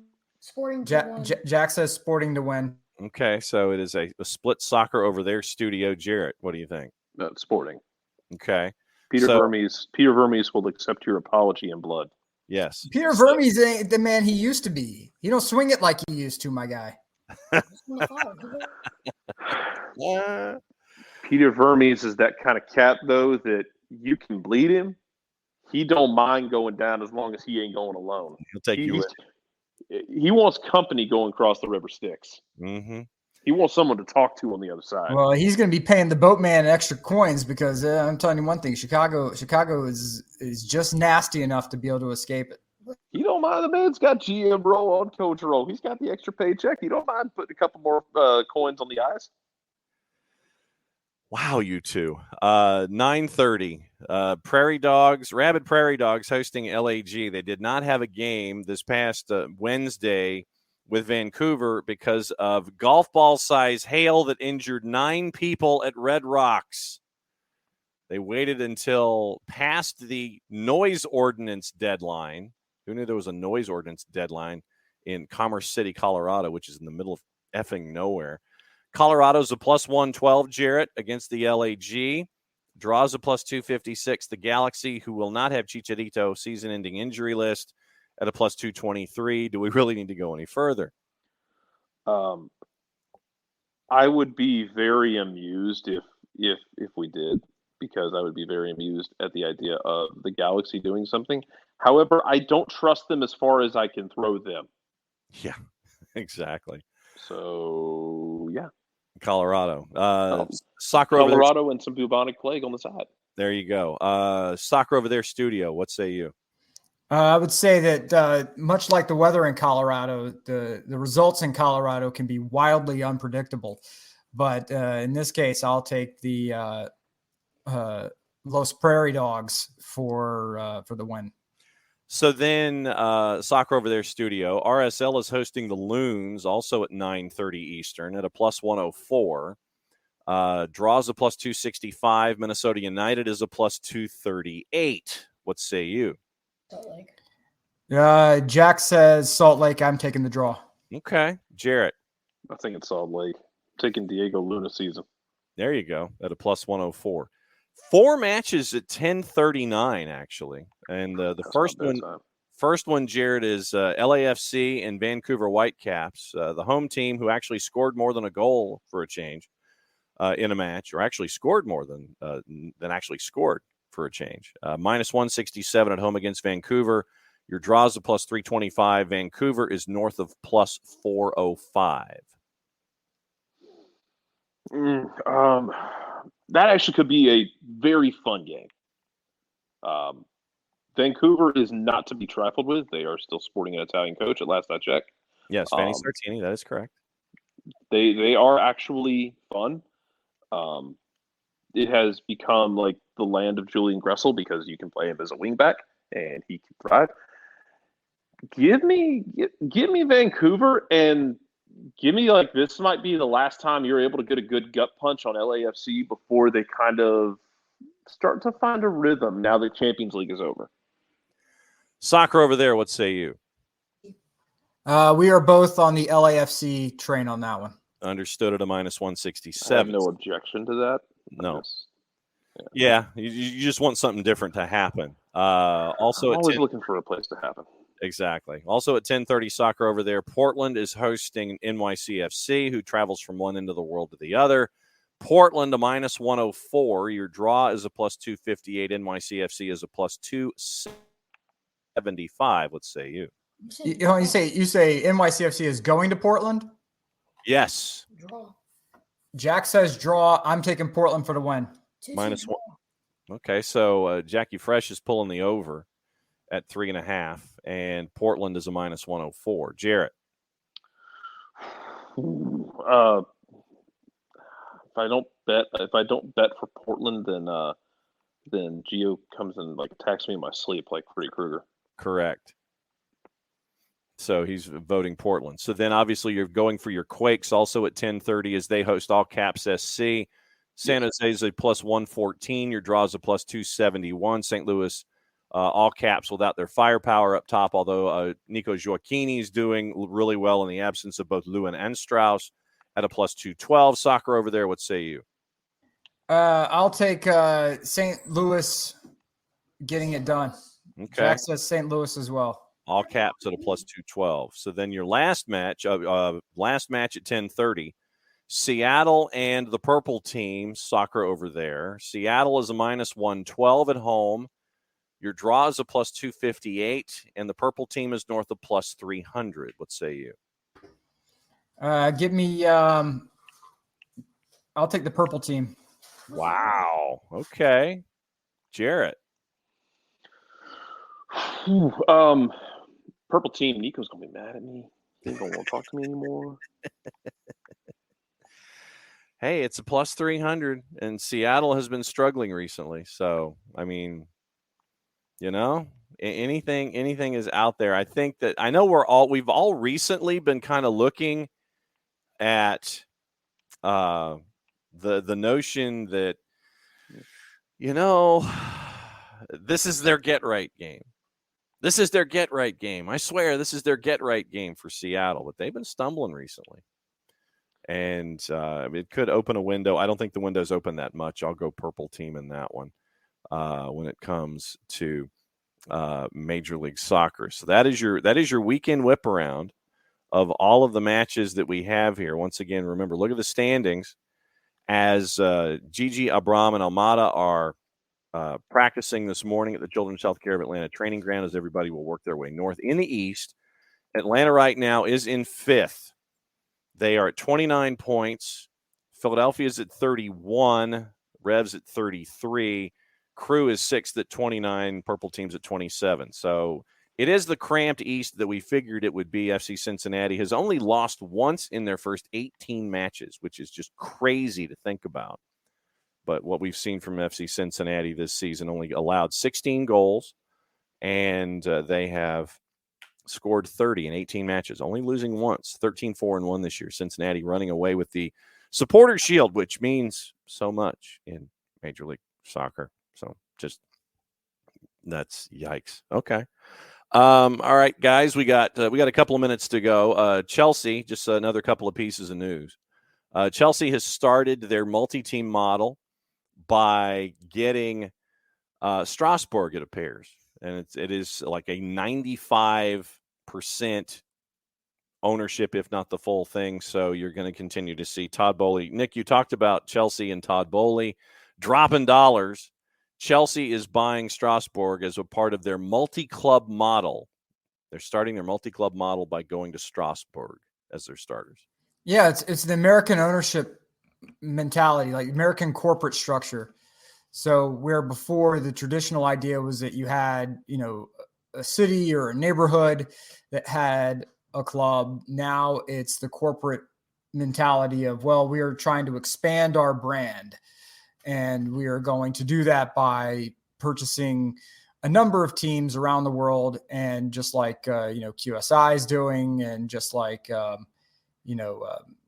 it's a City Football Group or whether it's, in this case, I guess, Red Bulls or Chelsea, that's their new model. And it's cheaper to, have your own privately owned development pyramid, more so than just having, Chelsea having their individual academy. Now you have access to Strasbourg's academy.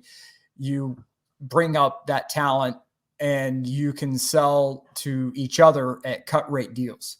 Mm-hmm. So if Strasbourg has a tremendous, profit margin, and you as Chelsea have a terrible, you're saddled under a big deal that you need to make room for a player or whatever.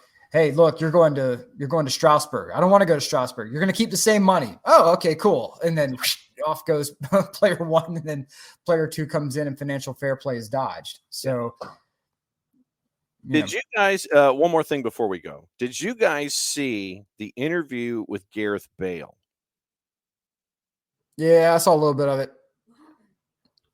Gareth Bale, when he was discussing, he was asked on BT Sport about Lionel Messi and going to Major League Soccer.